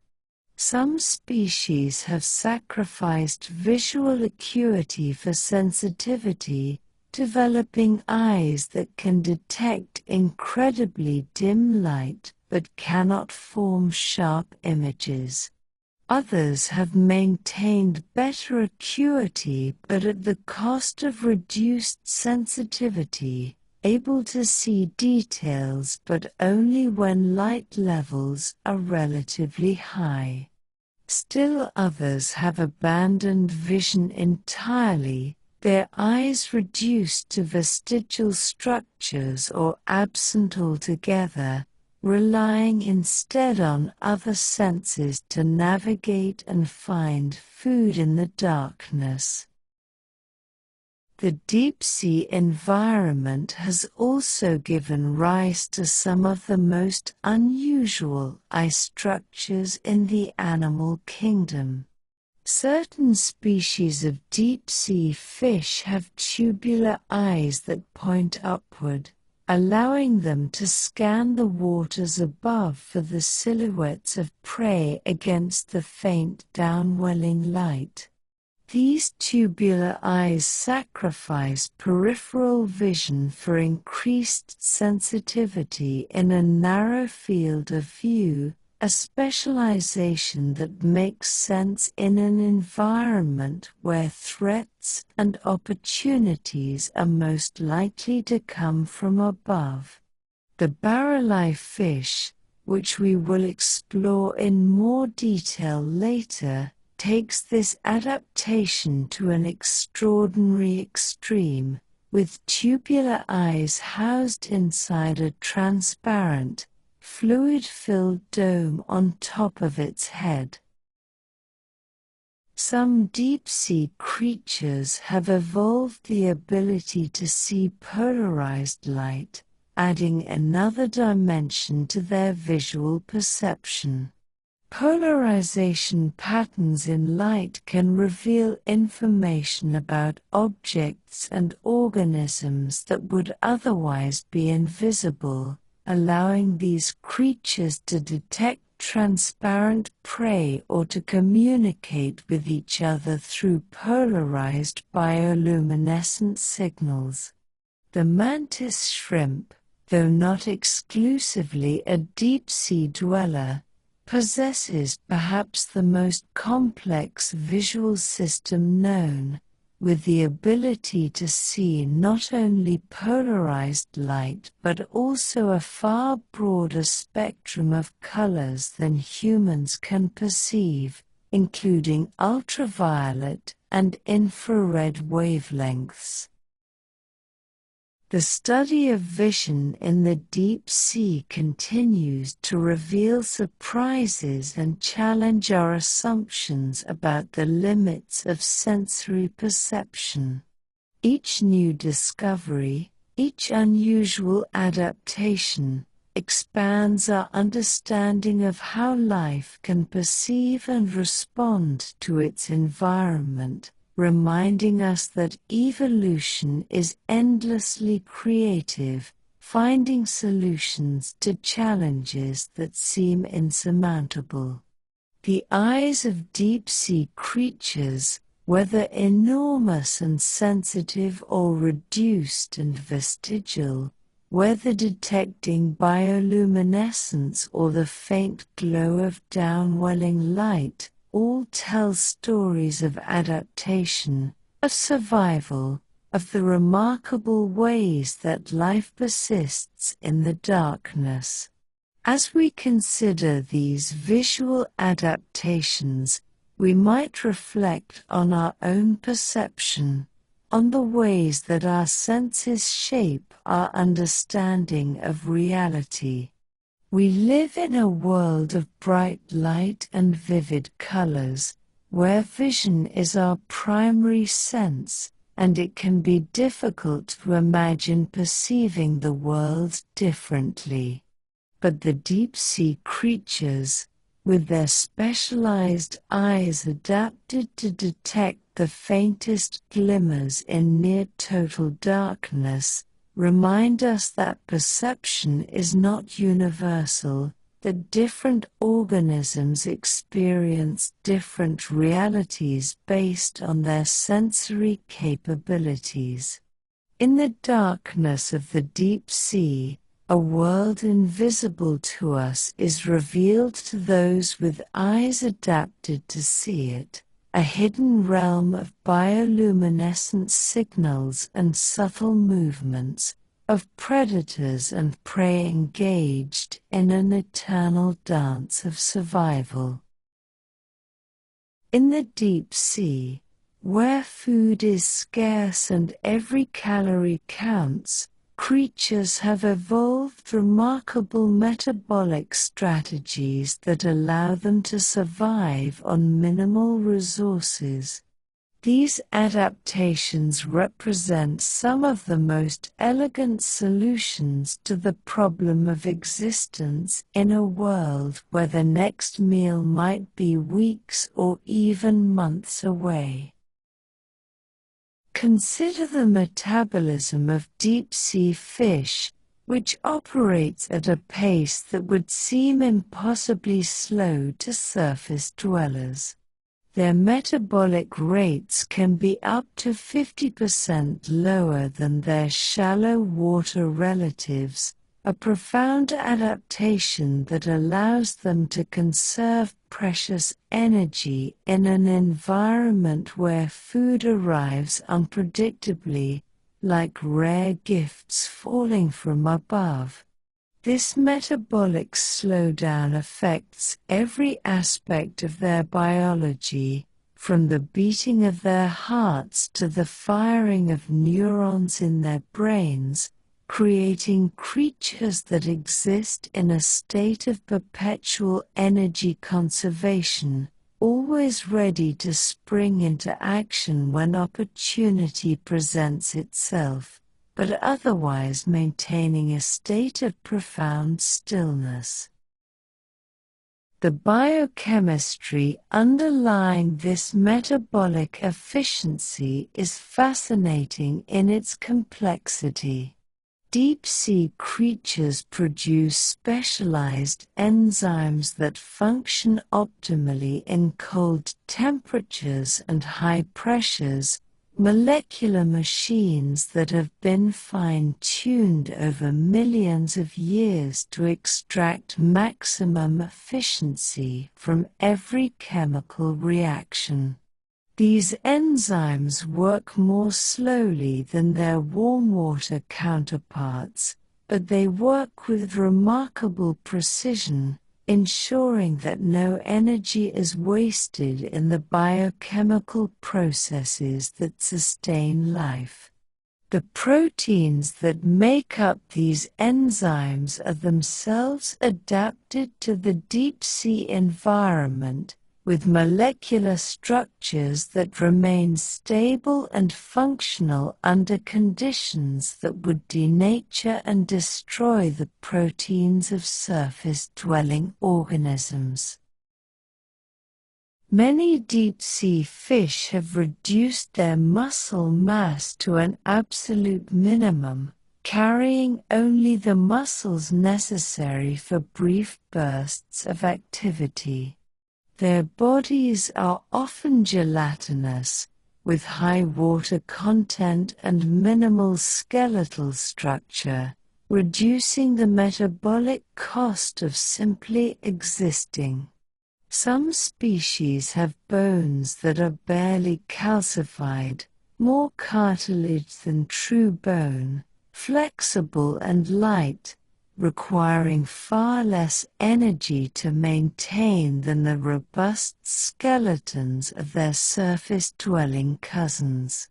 This reduction in structural complexity might seem like a weakness, but in the deep sea, where there are no waves to fight against and no need for rapid, sustained swimming, it represents a profound adaptation to an environment where efficiency matters more than strength. The digestive systems of deep-sea predators reveal another aspect of metabolic adaptation. Many species have expandable stomachs that can accommodate prey larger than themselves, allowing them to take full advantage of rare feeding opportunities. When a deep-sea anglerfish encounters prey, it can consume fish up to twice its own size, storing this massive meal in a stomach that stretches to accommodate the bounty. The digestion process then proceeds slowly, over days or even weeks, extracting every possible nutrient from the captured prey. This ability to feast when food is available and then survive for extended periods without eating is crucial in an environment where the next meal is never guaranteed. Some deep-sea creatures have taken energy conservation to even more extreme lengths. Certain species of deep-sea octopus brood their eggs for years, the longest known brooding period of any animal on Earth. During this time, the mother octopus does not eat, surviving entirely on stored energy reserves while protecting her developing offspring. One remarkable individual was observed guarding her eggs for 4.5 years, a testament to the extraordinary metabolic efficiency that allows such prolonged fasting. The energy required to maintain basic life functions during this extended period is minimal, a metabolic feat that would be impossible for most surface-dwelling creatures. The cardiovascular systems of deep-sea fish also reflect adaptations for energy conservation. Many species have relatively small hearts and low blood pressure, reducing the energetic cost of circulating blood through their bodies. Their blood often contains specialized hemoglobin proteins that bind oxygen more efficiently than those of surface fish, allowing them to extract maximum oxygen from each breath. Some species have reduced their red blood cell counts, relying instead on oxygen dissolved directly in their blood plasma, a strategy that works in the cold, oxygen-rich waters of the deep sea and further reduces metabolic demands. Breathe in slowly, feeling the cool air fill your lungs. Hold for a moment, sensing the oxygen diffusing into your bloodstream. Exhale gently, releasing tension with each breath. Continue this rhythm, allowing your own metabolism to slow, your heartbeat to steady, finding your own state of peaceful conservation. Breathe in. Hold. Breathe out. Rest in this moment of stillness. The nervous systems of deep-sea creatures also show adaptations for energy efficiency. Brain tissue is metabolically expensive, requiring significant energy to maintain. So many deep-sea species have relatively small brains compared to their body size.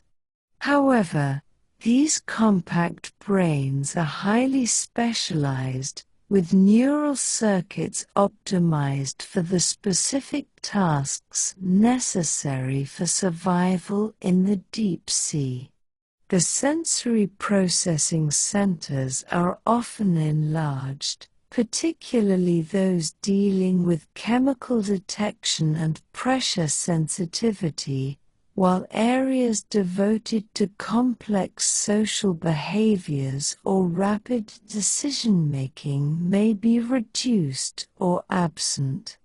This neural specialization ensures that every neuron serves a critical function, with no energy wasted on unnecessary cognitive processing. Some deep-sea creatures have evolved symbiotic relationships that help them conserve energy. Certain species of deep-sea fish harbor chemosynthetic bacteria in specialized organs, similar to the bioluminescent bacteria we discussed earlier. These bacteria can provide their hosts with nutrients synthesized from chemicals in the environment, supplementing the fish's diet and reducing their dependence on captured prey. This internal farming of bacteria represents a remarkable adaptation, turning the fish into mobile ecosystems that carry their own food source within their bodies. The reproductive strategies of deep-sea creatures also reflect the constraints of energy conservation. Many species produce relatively few, large eggs, investing significant energy in each offspring to give them the best possible chance of survival. This contrasts with the strategy of many surface fish, which produce millions of tiny eggs, relying on sheer numbers to ensure that some offspring survive. In the deep sea, where finding a mate is difficult and energy is precious, quality matters more than quantity.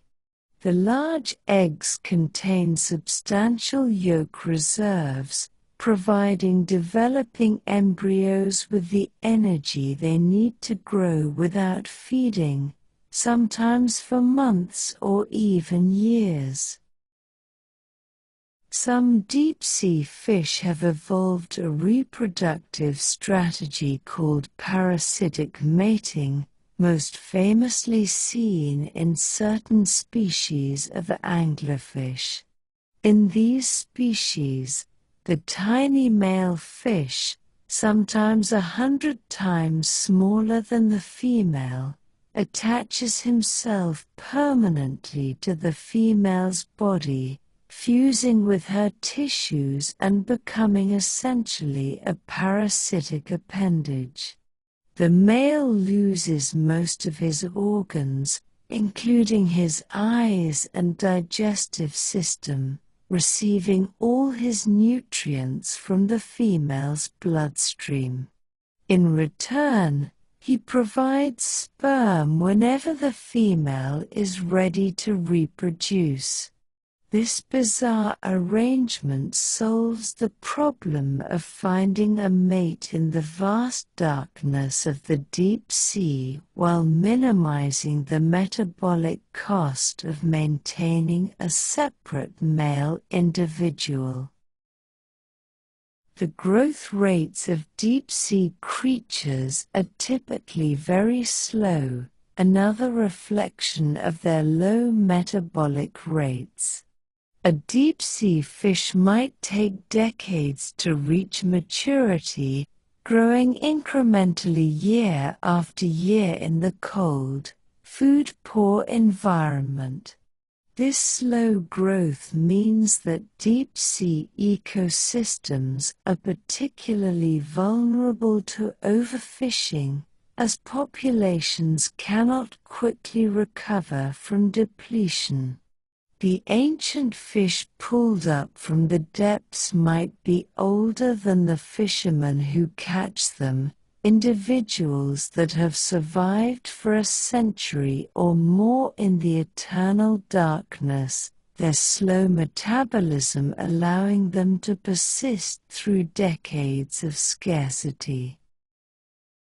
The lipid composition of deep-sea creatures also reveals metabolic adaptations. Many species store energy in the form of specialized fats and oils that remain liquid at cold temperatures, unlike the saturated fats that would solidify in the frigid deep-sea environment. These lipids serve multiple functions, providing energy reserves, contributing to buoyancy and insulating vital organs. The chemical structure of these fats is precisely tuned to the deep-sea environment, with molecular arrangements that maintain fluidity and accessibility even at temperatures just above freezing. Some deep-sea creatures have evolved the ability to enter states of dormancy or torpor when food is particularly scarce, further reducing their already minimal metabolic rates. During these periods, their bodily functions slow to barely detectable levels, their hearts beating only a few times per minute, their breathing reduced to occasional, shallow movements.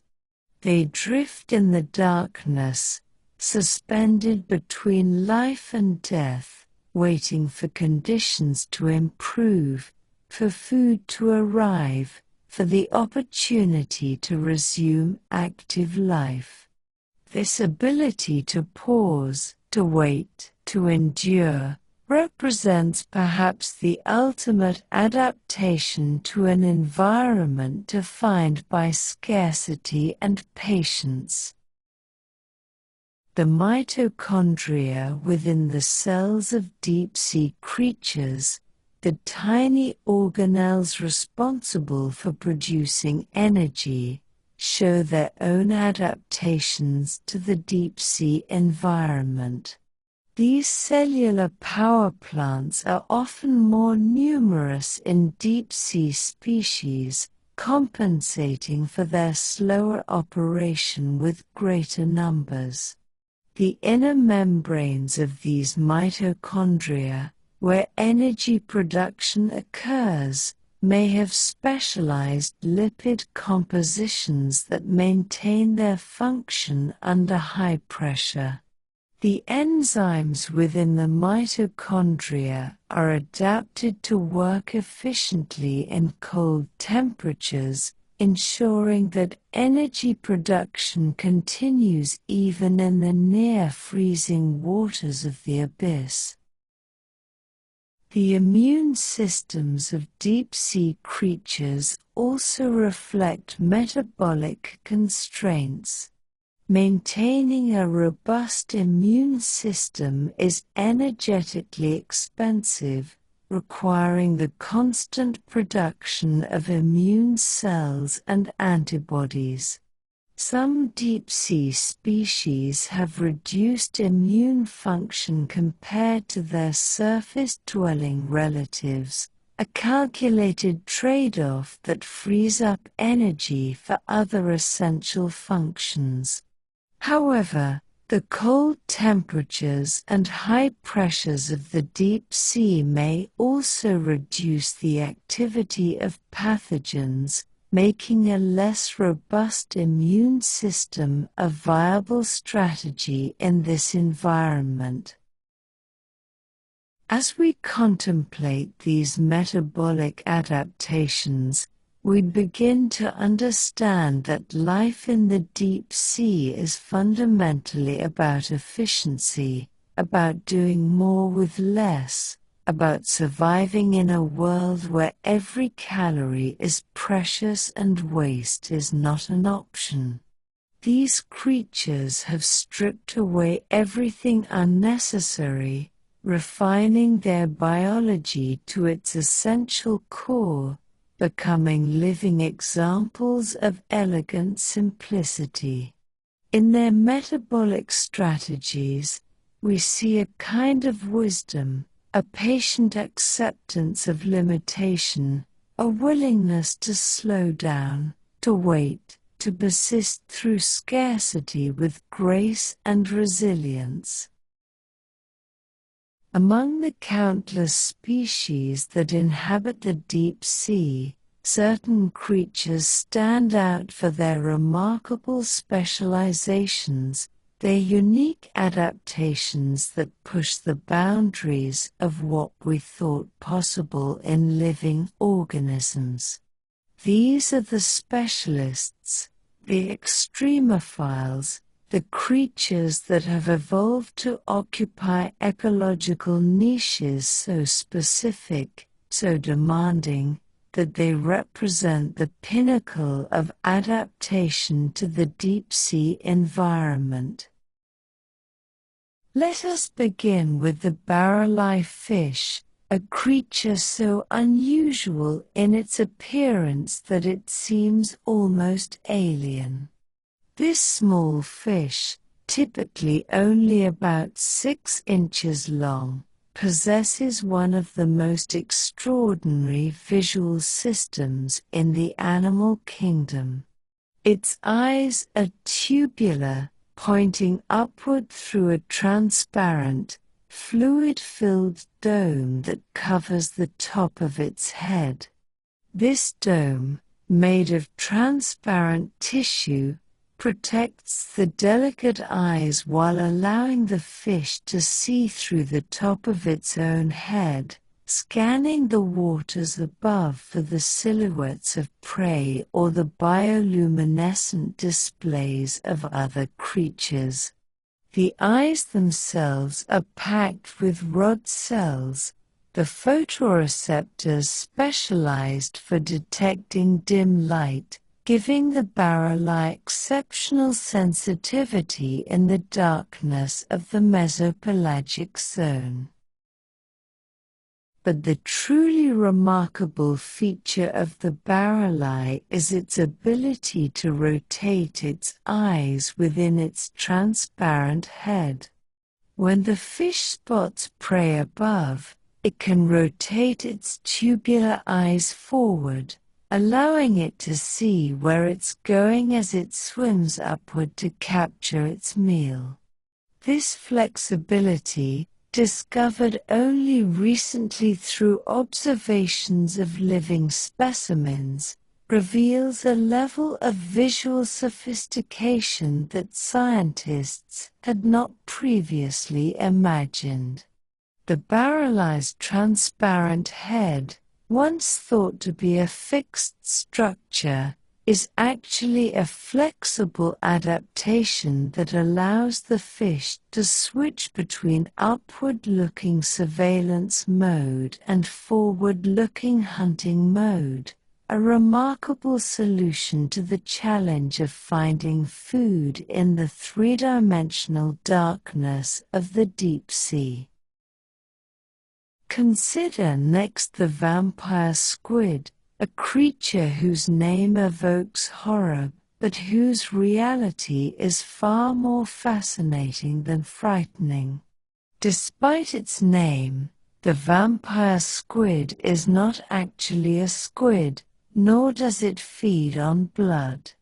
Instead, it occupies its own unique taxonomic position, the sole surviving member of an ancient lineage that diverged from other cephalopods millions of years ago.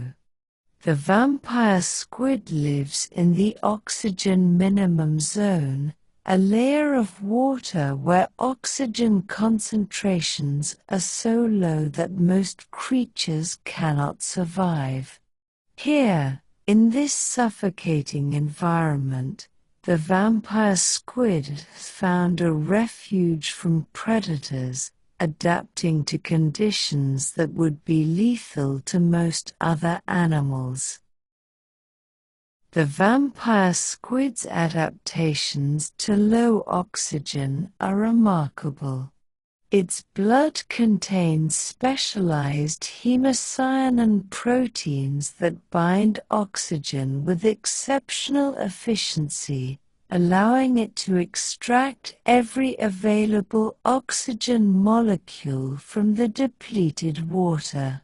Its metabolic rate is extremely low, reducing its oxygen requirements to a minimum.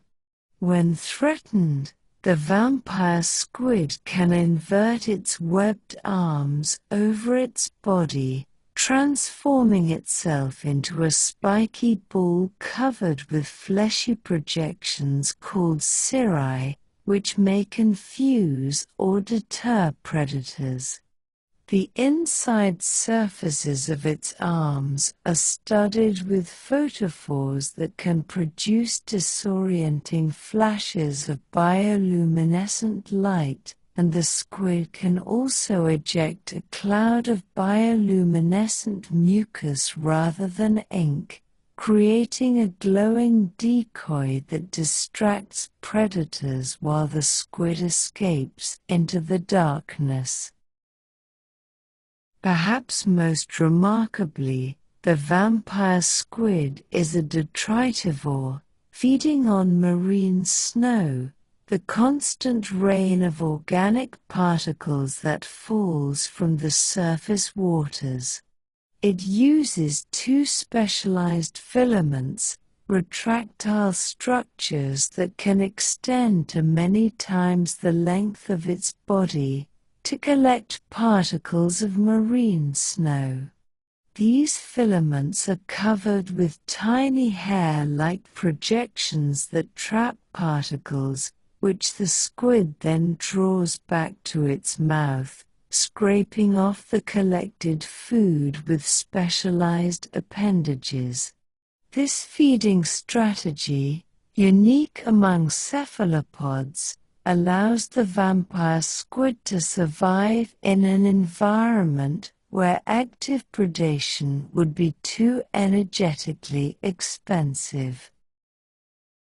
The giant squid, perhaps the most famous of deep-sea creatures, has captivated human imagination for centuries, appearing in sailors' tales and maritime legends long before scientists confirmed its existence. These enormous cephalopods can reach lengths of over 40 feet, with eyes the size of dinner plates, the largest eyes in the animal kingdom. These massive eyes are adapted to detect the faint bioluminescence of prey and the subtle disturbances created by the movement of large predators, particularly sperm whales, which hunt giant squid in the deep ocean. The giant squid's body is a marvel of engineering, with powerful tentacles lined with hundreds of suction cups, each ringed with sharp, tooth-like structures that grip prey with incredible force. The squid's beak, made of chitin and harder than most metals, can slice through flesh and bone, allowing it to consume large prey. Despite their size, giant squid are thought to be ambush predators, drifting in the darkness and striking with explosive speed when prey comes within range. Their bodies are neutrally buoyant, filled with ammonium chloride solution that is less dense than seawater, allowing them to hover effortlessly in the water column without expending energy on swimming. Breathe deeply, imagining yourself suspended in that same darkness, weightless and still, waiting with infinite patience. Feel the water around you, the pressure, the cold, the absolute silence. Breathe in the mystery, exhale the need to understand everything immediately. Rest in the wonder of these creatures, these specialists of the abyss. The gulper eel, also known as the pelican eel, represents another extreme of deep-sea specialization. This creature is almost all mouth, with enormous jaws that can open to incredible angles, creating a cavernous maw that can engulf prey much larger than the eel itself. The gulper eel's body is long and whip-like, tapering to a thin tail tipped with a complex photophore that produces bioluminescent light. Scientists believe this tail light may serve as a lure, attracting prey toward the eel's waiting mouth, or perhaps as a decoy, drawing predators' attention away from the eel's vulnerable head. The gulper eel's stomach is highly expandable, allowing it to store large meals that can sustain it through long periods of fasting. Its skeleton is reduced to a minimum, with lightweight bones that reduce the energetic cost of maintaining body structure. The eel's tiny eyes suggest that vision is not its primary sense. Instead, it likely relies on detecting vibrations and chemical signals to locate prey in the darkness.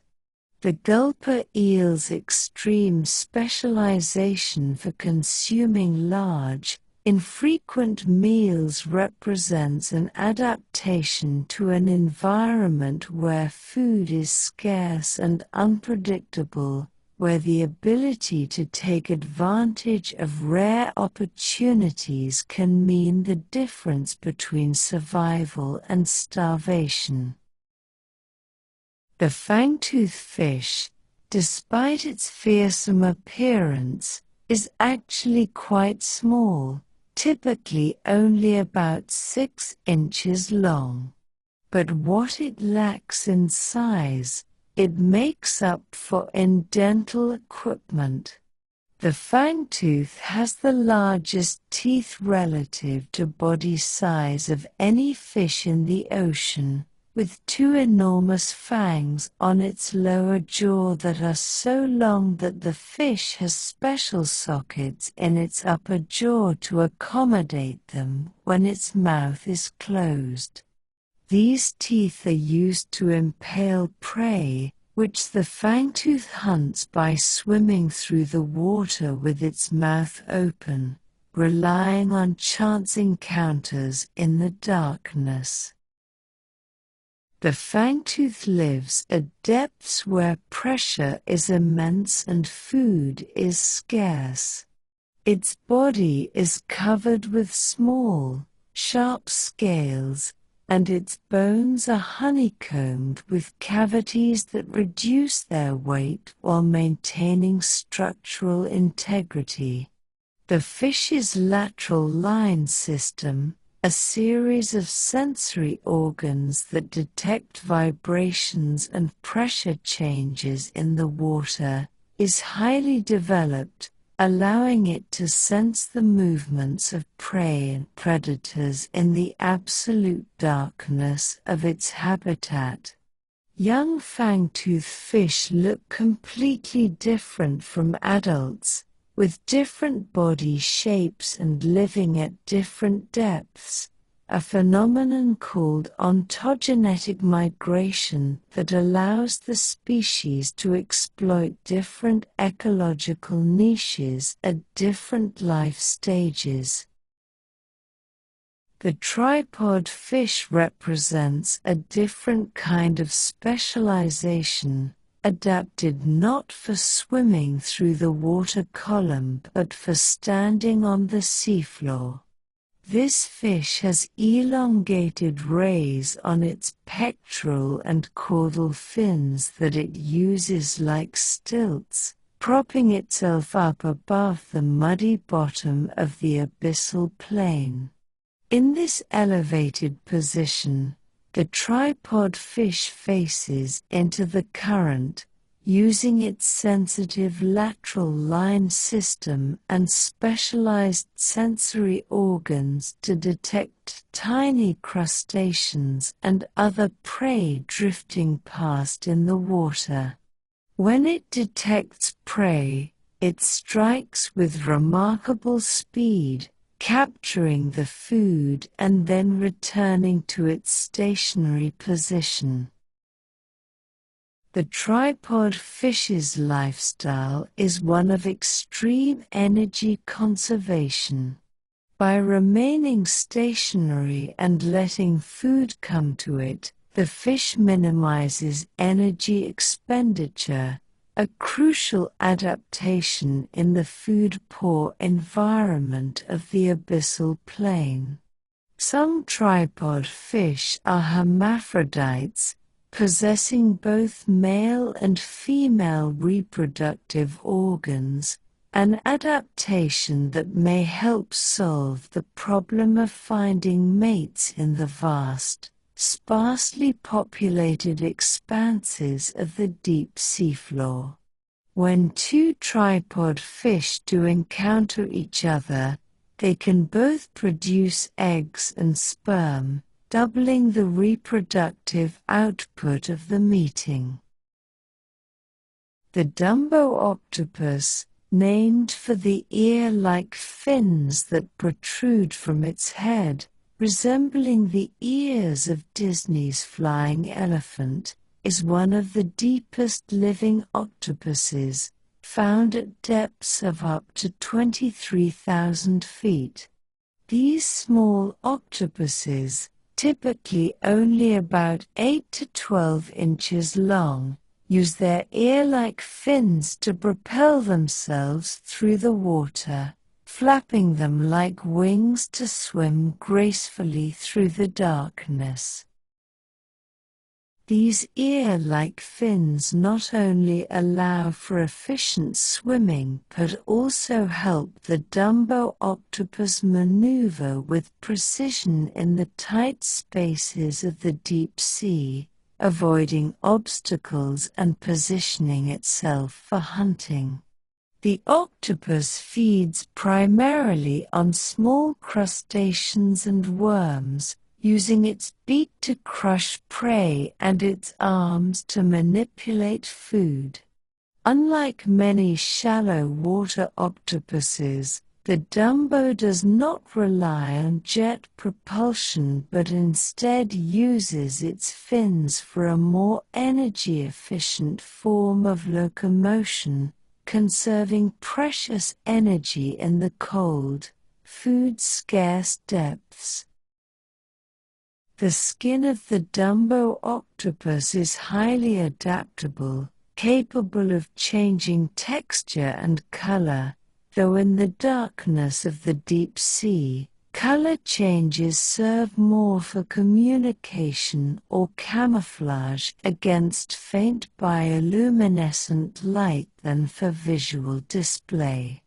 The octopus can also release a cloud of bioluminescent mucus as a defense mechanism, similar to the vampire squid, creating a distraction that allows it to escape predators. This combination of graceful movement, efficient energy use, and defensive adaptations makes the Dumbo octopus a perfect resident of the abyssal depths, thriving where others cannot. Another remarkable specialist is the Yeti crab, Kiwa hirsuta, discovered in 2005 at a hydrothermal vent in the South Pacific. This crab is covered in long, hairy filaments on its claws and body, giving it a ghostly, yeti-like appearance. These hairs are actually sensory organs packed with chemosensory bacteria, allowing the crab to detect chemicals in the vent environment and to cultivate its own food source.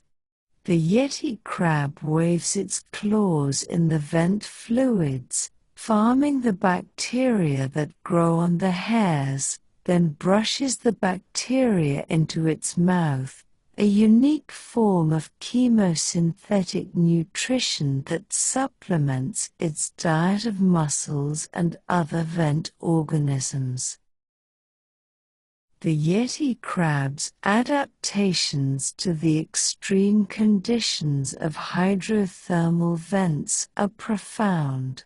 Its shell is reinforced to withstand the high temperatures and pressures, and its metabolism is tuned to function in the toxic, sulfide-rich waters.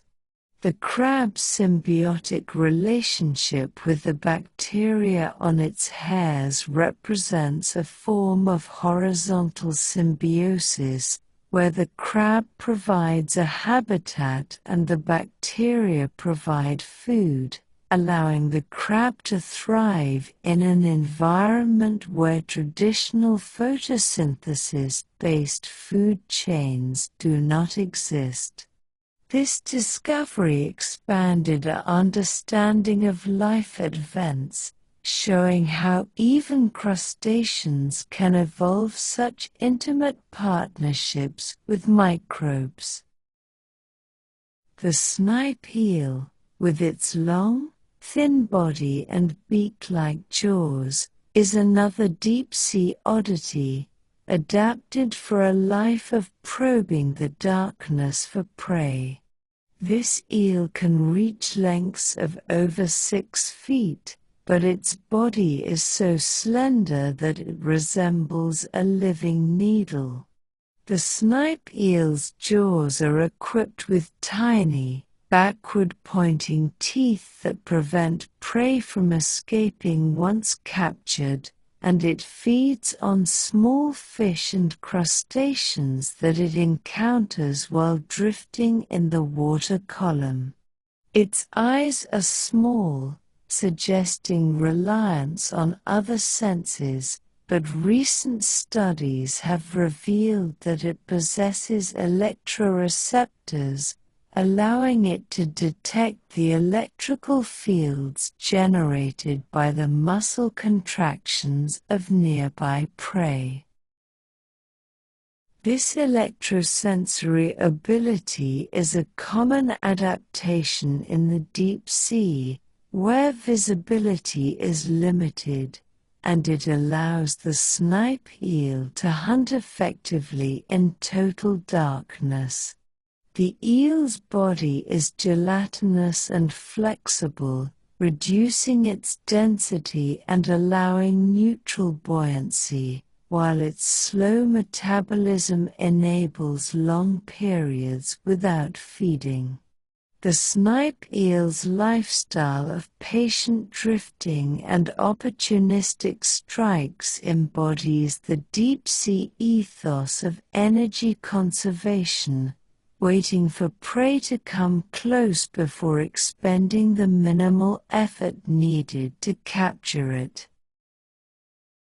The sea pig, Scotoplanes globosa, a type of sea cucumber, is a humble but essential inhabitant of the abyssal plain.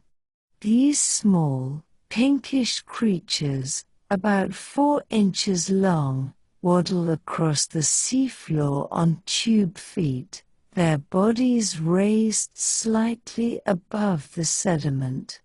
Sea pigs are detritivores, feeding on organic detritus in the mud, using their tube feet to lift and process sediment, extracting nutrients from the marine snow that reaches the bottom. Their movements create small depressions in the seafloor, aerating the sediment and facilitating the breakdown of organic matter, making them key players in nutrient cycling. Despite their unassuming appearance, sea pigs are abundant in the deep sea, forming herds that traverse the abyssal plains in search of food. Their bodies are soft and inflatable, filled with water for buoyancy, and their slow, deliberate movements conserve energy in an environment where food is sparse. The sea pig's role in the ecosystem underscores the importance of seemingly ordinary creatures whose patient foraging and biodiversity activities support the entire deep-sea food web. Let's pause here for a breath. Inhale slowly, drawing in the calm of the deep. Hold gently, feeling the expansion. Exhale, releasing the day's currents. As we rest, consider these specialists, each a unique solution to the deep sea's challenges, each a story of adaptation and survival. These remarkable creatures, from the barreleye with its see-through head to the yeti crab farming bacteria on its claws, illustrate the boundless creativity of evolution in the deep sea. Each adaptation is a response to specific pressures: darkness, cold, scarcity, toxicity, refining form and function to perfection. In their strangeness, they reveal the familiar, the drive to survive, to reproduce, to connect with their environment in ways that sustain life. Now, let us turn to the broader tapestry of life in the deep sea, to the interconnections that bind these specialists into functioning ecosystems. The deep sea is not a collection of isolated oddities but a complex web of relationships, where energy flows from the surface to the abyss, where organisms depend on each other for food, habitat, and survival. At the base of most deep-sea food webs lies marine snow, the steady rain of organic particles from the sunlit surface. This detritus, dead plankton, fecal pellets, discarded molts, sinks slowly through the water column, providing the primary energy source for deep-sea life. As it falls, it is colonized by bacteria and small invertebrates, which break it down and make its nutrients available to larger consumers. By the time it reaches the seafloor, much of the energy has been transferred through multiple trophic levels, but enough remains to sustain the abyssal communities. Detritivores, such as sea cucumbers and brittle stars, are the primary consumers of marine snow on the seafloor. These creatures process vast quantities of sediment, extracting organic matter and excreting the inorganic remnants, which enrich the seafloor and support bacterial growth. Sea cucumbers, with their vacuum-like mouths, swallow sediment and pass it through their digestive tracts, where symbiotic bacteria help break down the organic content. The excreted material is finer and more accessible, facilitating further decomposition and making nutrients available for uptake by plants and microbes where they can be used by other organisms. Their feeding activities also biotubate the sediment, mixing and oxygenating it, creating a more hospitable environment for other creatures.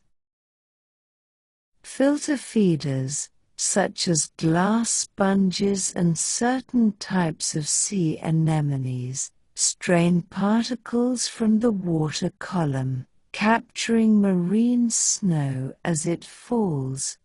These sessile organisms, attached to the seafloor or to hard substrates, create three-dimensional structures that provide habitat for other creatures.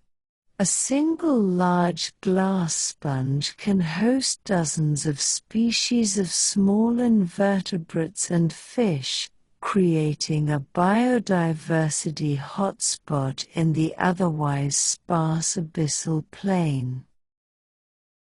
The predators of the deep sea, from small fish to large squid, form the upper levels of the food web. These creatures consume the detritivores and filter feeders, as well as each other, transferring energy up through the trophic levels. However, the efficiency of energy transfer in the deep sea is low, as it is in all ecosystems, with only about 10% of the energy at one trophic level being passed on to the next. This means that top predators in the deep sea are relatively rare, as there is simply not enough energy to support large populations of high-level consumers. Scavengers play a crucial role in deep-sea ecosystems, consuming the carcasses of dead organisms that sink to the seafloor. When a whale dies and sinks to the deep ocean floor, it creates what is known as a whale fall, a massive input of organic matter that can sustain a specialized community of scavengers and decomposers for decades. Hagfish, sleeper sharks, and various crustaceans are among the first to arrive at a whale fall, consuming the soft tissues. As the carcass is stripped of flesh, other organisms move in, including bone-eating worms called osedacs that bore into the whale's skeleton and extract lipids from the bone matrix. A whale fall progresses through several stages, each characterized by different communities of organisms. The initial scavenging stage, where large predators consume the soft tissues, may last for months or years. This is followed by an enrichment stage, where the seafloor around the carcass is enriched with organic matter, supporting dense populations of worms, crustaceans, and other invertebrates. Finally, in the sulfophilic stage, bacteria break down the lipids in the whale's bones, producing hydrogen sulfide that supports chemosynthetic bacteria and the specialized fauna that depend on them, similar to the communities found at hydrothermal vents. Hydrothermal vents represent another type of interconnection in the deep sea, one based not on energy from the sun but on chemical energy from the Earth's interior.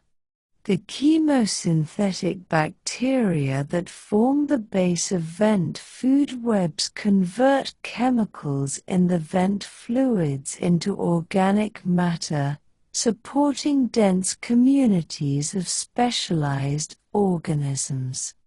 These vent communities are oases of life in the deep sea, with biomass densities far higher than in the surrounding abyssal plain. The organisms living at hydrothermal vents are interconnected in complex ways. Giant tube worms, which can grow to over 6 feet long, have no mouth or digestive system. Instead, they harbor chemosynthetic bacteria in a specialized organ called a trophosome, providing the bacteria with hydrogen sulfide and oxygen and receiving organic compounds in return. This symbiotic relationship allows the tube worms to thrive in an environment where most organisms cannot survive. Vent mussels and clams also harbor chemosynthetic bacteria, either in their gills or in specialized tissues. These bivalves position themselves at the boundaries between vent fluids and normal seawater, where they can provide their bacterial symbionts with both the chemicals needed for chemosynthesis and the oxygen needed for respiration.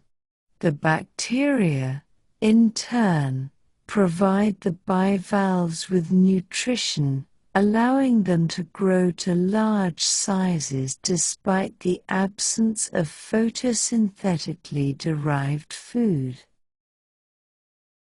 Breathe slowly, contemplating these interconnections, the way that life in the deep sea is woven together in a tapestry of relationships. Breathe in connection, exhale isolation. Rest in the understanding that no organism exists alone, that all life is part of larger patterns, larger systems, larger communities. The predators at hydrothermal vents, including specialized fish, crabs, and octopuses, feed on the abundant vent fauna, transferring energy from the chemosynthetic base of the food web to higher trophic levels. Some of these predators are found only at vents, while others also occur in the surrounding deep sea, moving between vent and non-vent habitats. This movement of organisms between habitats creates connections between the vent ecosystem and the broader deep-sea ecosystem, linking these seemingly isolated communities. Cold seeps, areas where methane and other hydrocarbons seep from the seafloor, support communities similar to those at hydrothermal vents, based on chemosynthetic bacteria that oxidize methane. These seep communities include mussels, clams, and tube worms that harbor chemosynthetic bacteria, as well as specialized predators and scavengers. Cold seeps are more widespread than hydrothermal vents, occurring on continental margins around the world, and they may play an important role in connecting deep-sea populations, serving as stepping stones that allow larvae to disperse across the deep ocean. The vertical migrations of organisms between the deep sea and surface waters create another type of interconnection, linking the deep sea ecosystem to the sunlit surface.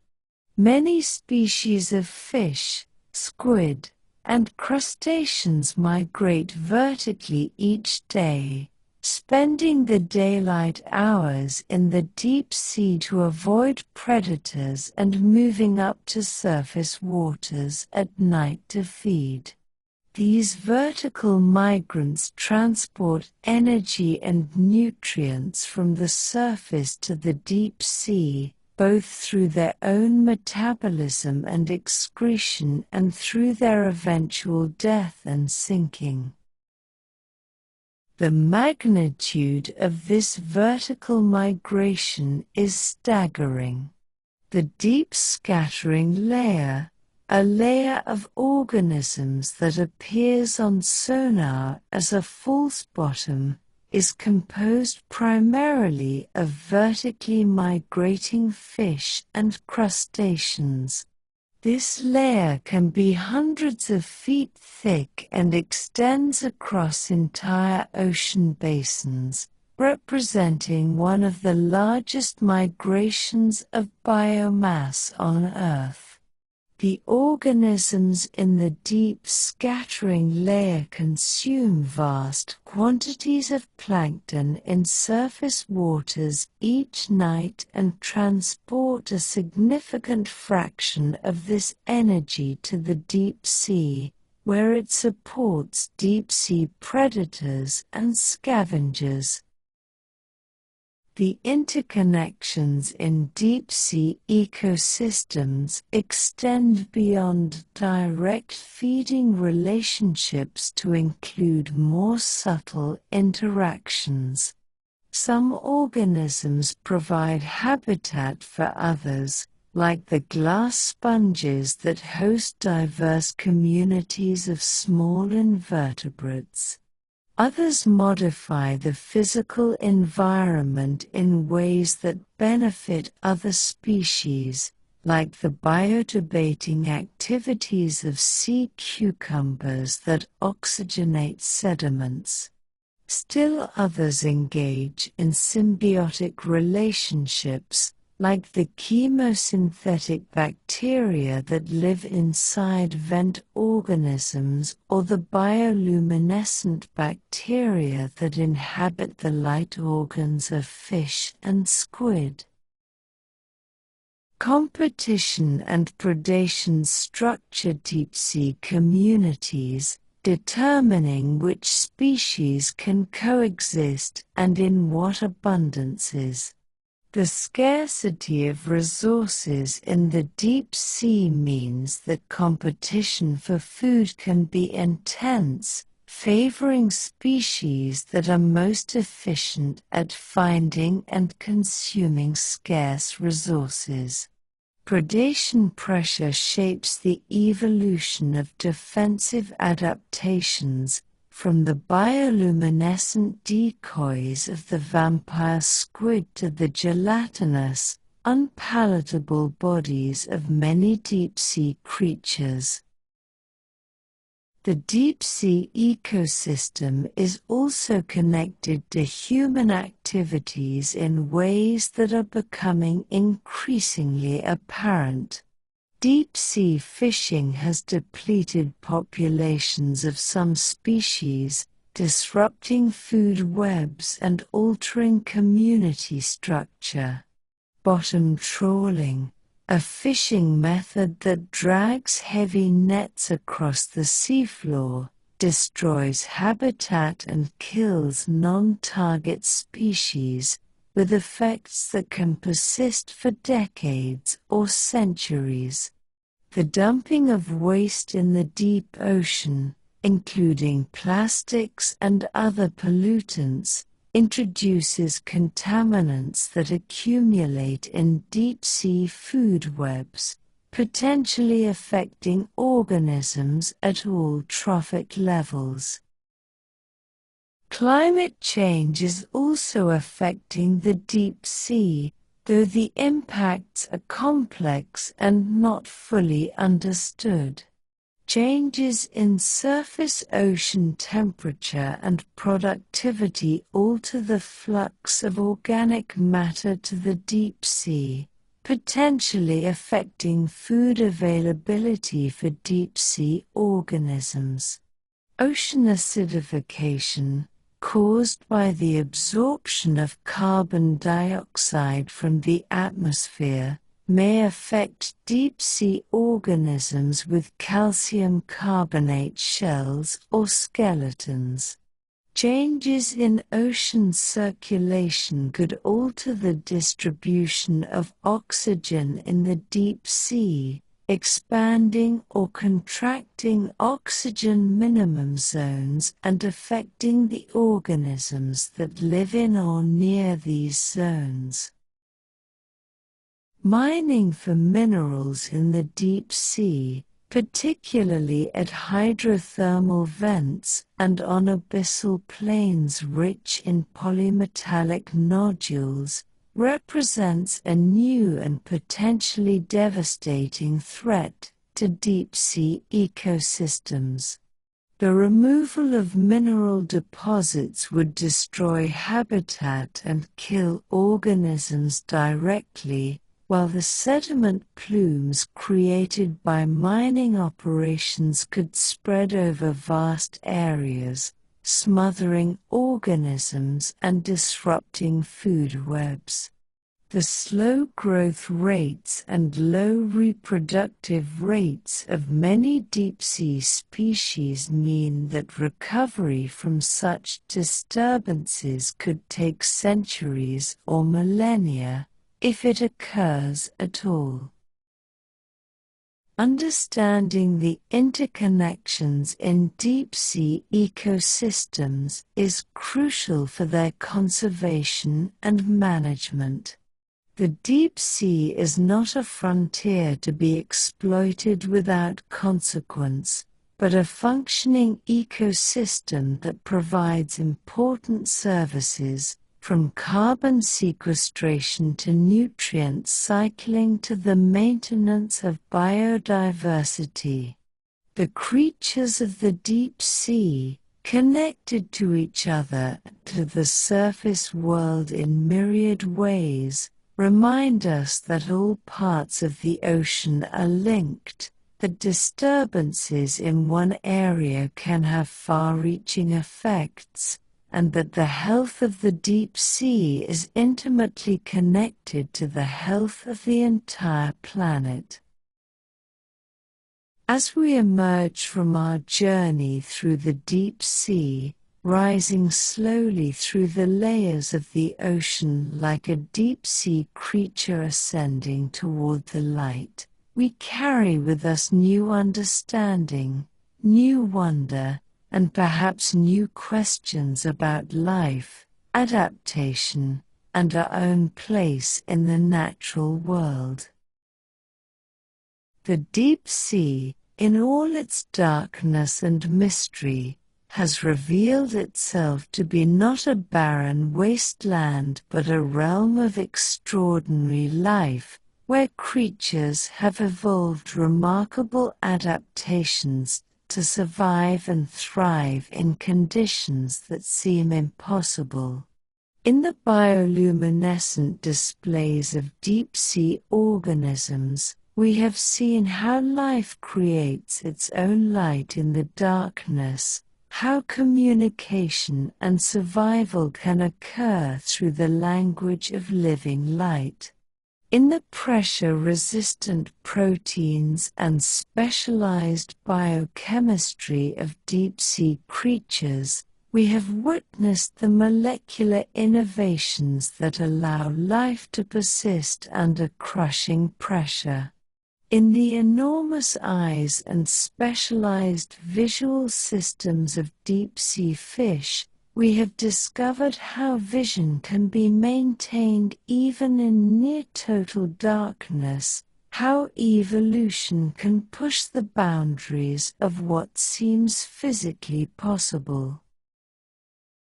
We have explored the metabolic strategies that allow deep-sea creatures to survive on minimal resources, the elegant efficiency of organisms that have stripped away everything unnecessary, reducing their biology to its essential core. We have met specialized creatures whose bizarre forms and unique adaptations expand our understanding of what life can be, from the transparent-headed barrel-eye fish to the parasitic male anglerfish, to the deepest living snailfish.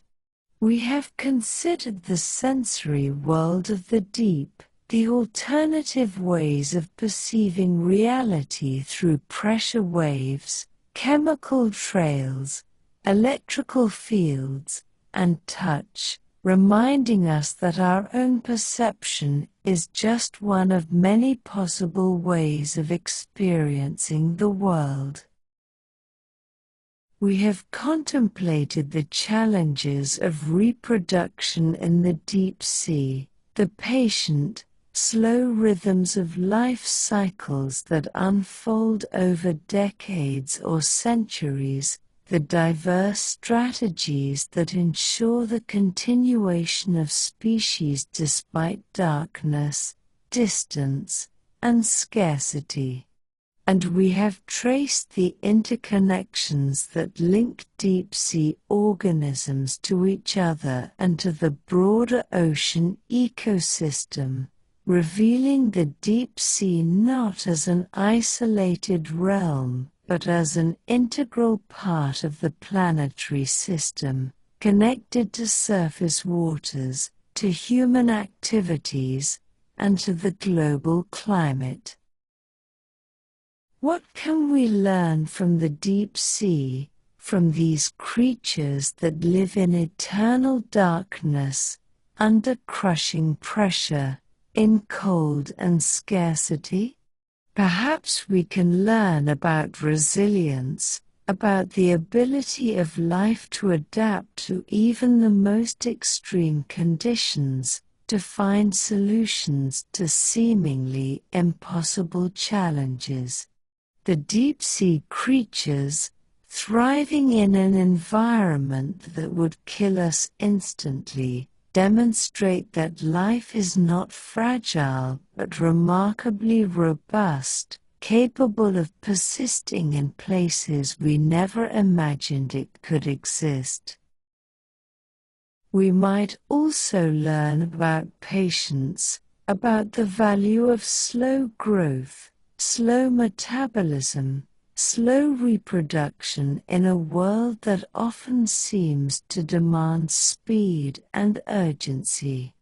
The deep-sea fish that takes decades to mature, the octopus that broods its eggs for years, the ecosystems that recover from disturbance over centuries, all remind us that some processes cannot be rushed, that patience and persistence have their own wisdom. The deep sea teaches us about efficiency, about doing more with less, about the elegance of simplicity.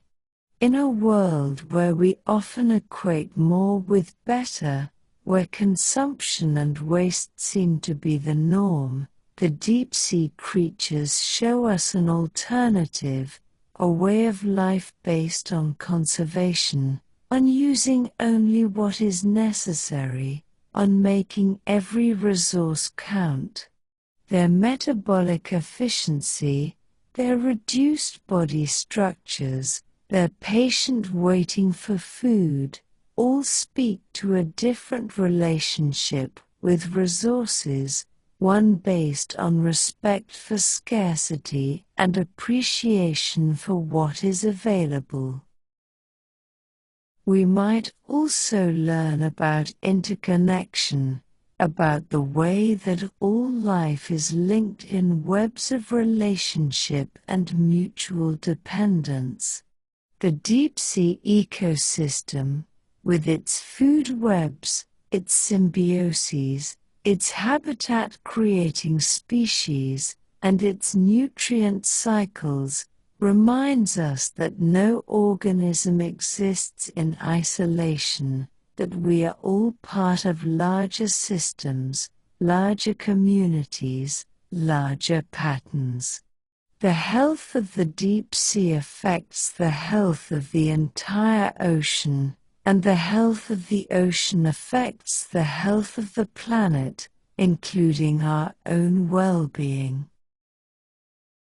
Breathe deeply now, feeling yourself connected to the deep sea, to the creatures we have met on this journey, to the vast ocean that covers most of our planet. Breathe in wonder, exhale certainty. Rest in the mystery, in the knowledge that there is still so much to discover, so much to learn, so many secrets hidden in the darkness of the deep. The deep sea also invites us to humility, to recognition of how much we don't know, how much remains to be discovered. Despite decades of exploration and research, we have explored less than 5% of the ocean floor. Vast areas of the deep sea remain completely unknown, never visited by humans or human technology. New species are discovered regularly, and each discovery raises new questions, reveals new mysteries. The deep sea reminds us that the world is larger and more complex than we can fully comprehend, that there are realms beyond our direct experience, realities different from our own. This humility extends to our relationship with the natural world. The deep-sea creatures, with their ancient lineages and their slow life cycles, have persisted for millions of years, surviving mass extinctions and climate changes that wiped out countless other species. Yet now, in the span of just a few decades, human activities threaten deep-sea ecosystems in ways they have never been threatened before. Overfishing, pollution, climate change, and the prospect of deep-sea mining all pose risks to creatures and ecosystems that have endured for eons. The deep sea asks us to consider our responsibilities, to think about the consequences of our actions, to recognize that our choices affect not just ourselves and our immediate surroundings but the entire planet, including realms we may never see. The creatures of the deep sea, living their lives in darkness thousands of feet below the surface, might seem remote from our daily concerns, but they are part of the same planetary system we inhabit, and their fate is intertwined with our own. Perhaps the deep sea can also inspire us, showing us that adaptation is possible, that life finds ways to persist even in the most challenging circumstances. As we face our own challenges, from personal struggles to global crises, the resilience of deep-sea life offers a kind of hope, a reminder that solutions exist, that creativity and flexibility can overcome obstacles, that life is fundamentally persistent and adaptable. The bioluminescence of deep-sea creatures, creating light in the darkness, might serve as a metaphor for human creativity and innovation, our ability to find solutions, to create beauty, to communicate and connect even in difficult circumstances. The pressure-resistant adaptations of deep-sea organisms might remind us of our own capacity to withstand stress, to develop resilience, to adapt our strategies when circumstances change. The efficient metabolism of deep-sea creatures might inspire us to consider our own use of resources, to find ways to do more with less, to live more sustainably. As we conclude this journey through the deep sea, we might take a moment to appreciate the privilege of learning about these remarkable creatures, of glimpsing a world that few humans will ever see directly.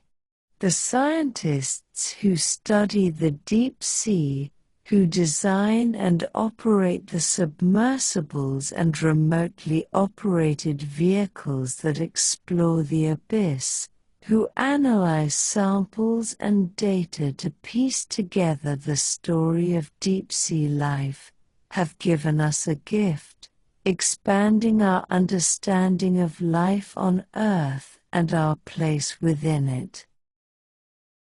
The deep sea, in all its strangeness and wonder, is part of our planet, part of our home. The creatures that live there, adapted to darkness and pressure and cold, are our distant relatives, sharing with us the fundamental characteristics of life, the ability to grow, to reproduce, to respond to the environment, to evolve. In their alien forms and remarkable adaptations, we see not otherness but kinship, not monsters but fellow travelers on the journey of life. As you prepare to return to your own world, to the surface realm of light and air, carry with you the lessons of the deep sea. Remember the bioluminescent creatures creating their own light in the darkness, and consider how you might bring light to dark places in your own life. Remember the pressure-resistant organisms thriving under crushing weight, and reflect on your own resilience, your own capacity to withstand stress and difficulty. Remember the efficient metabolism of deep-sea creatures, and think about how you might live more simply, more sustainably, using only what you need and appreciating what you have. Remember the patient reproduction of deep-sea species, the slow growth, the long lives, and consider the value of patience in your own life, the wisdom of allowing things to unfold in their own time.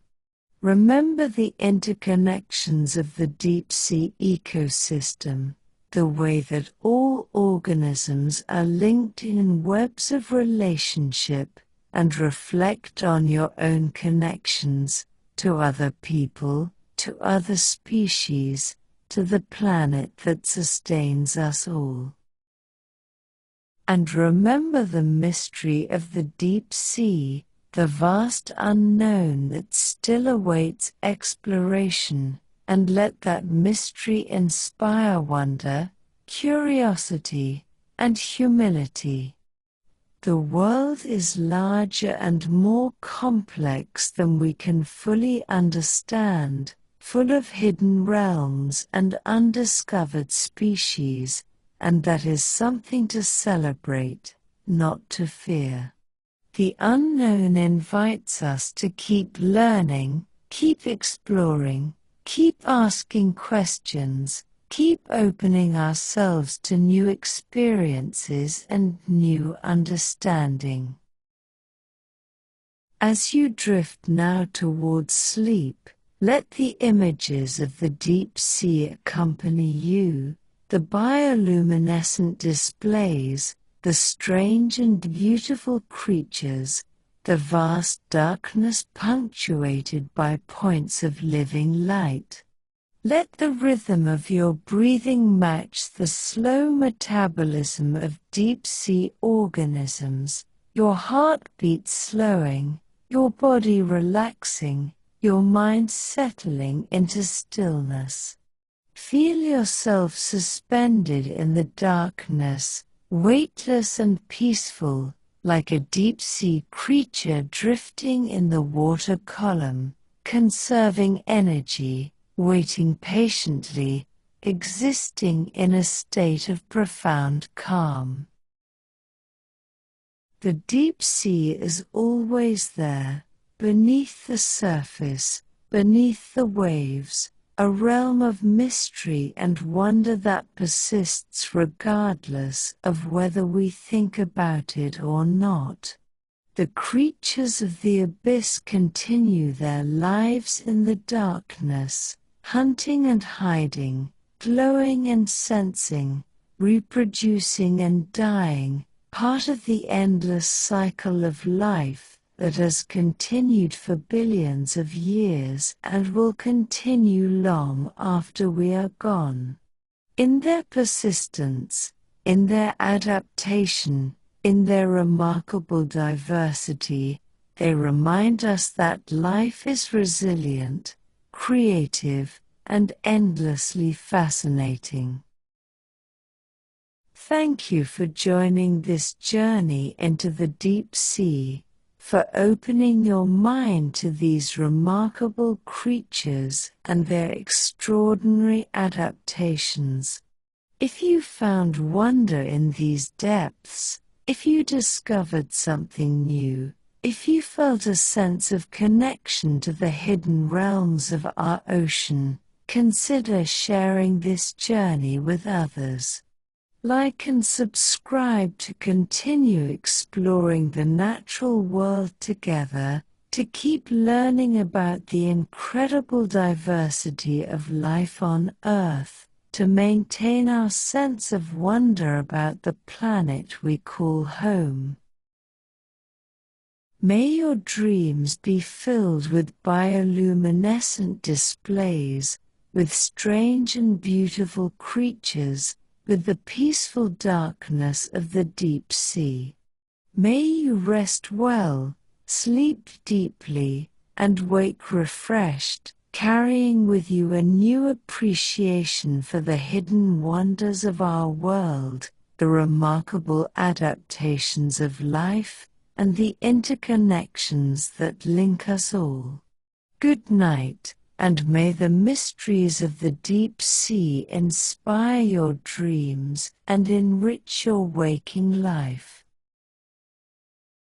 Breathe slowly, deeply, peacefully, and rest.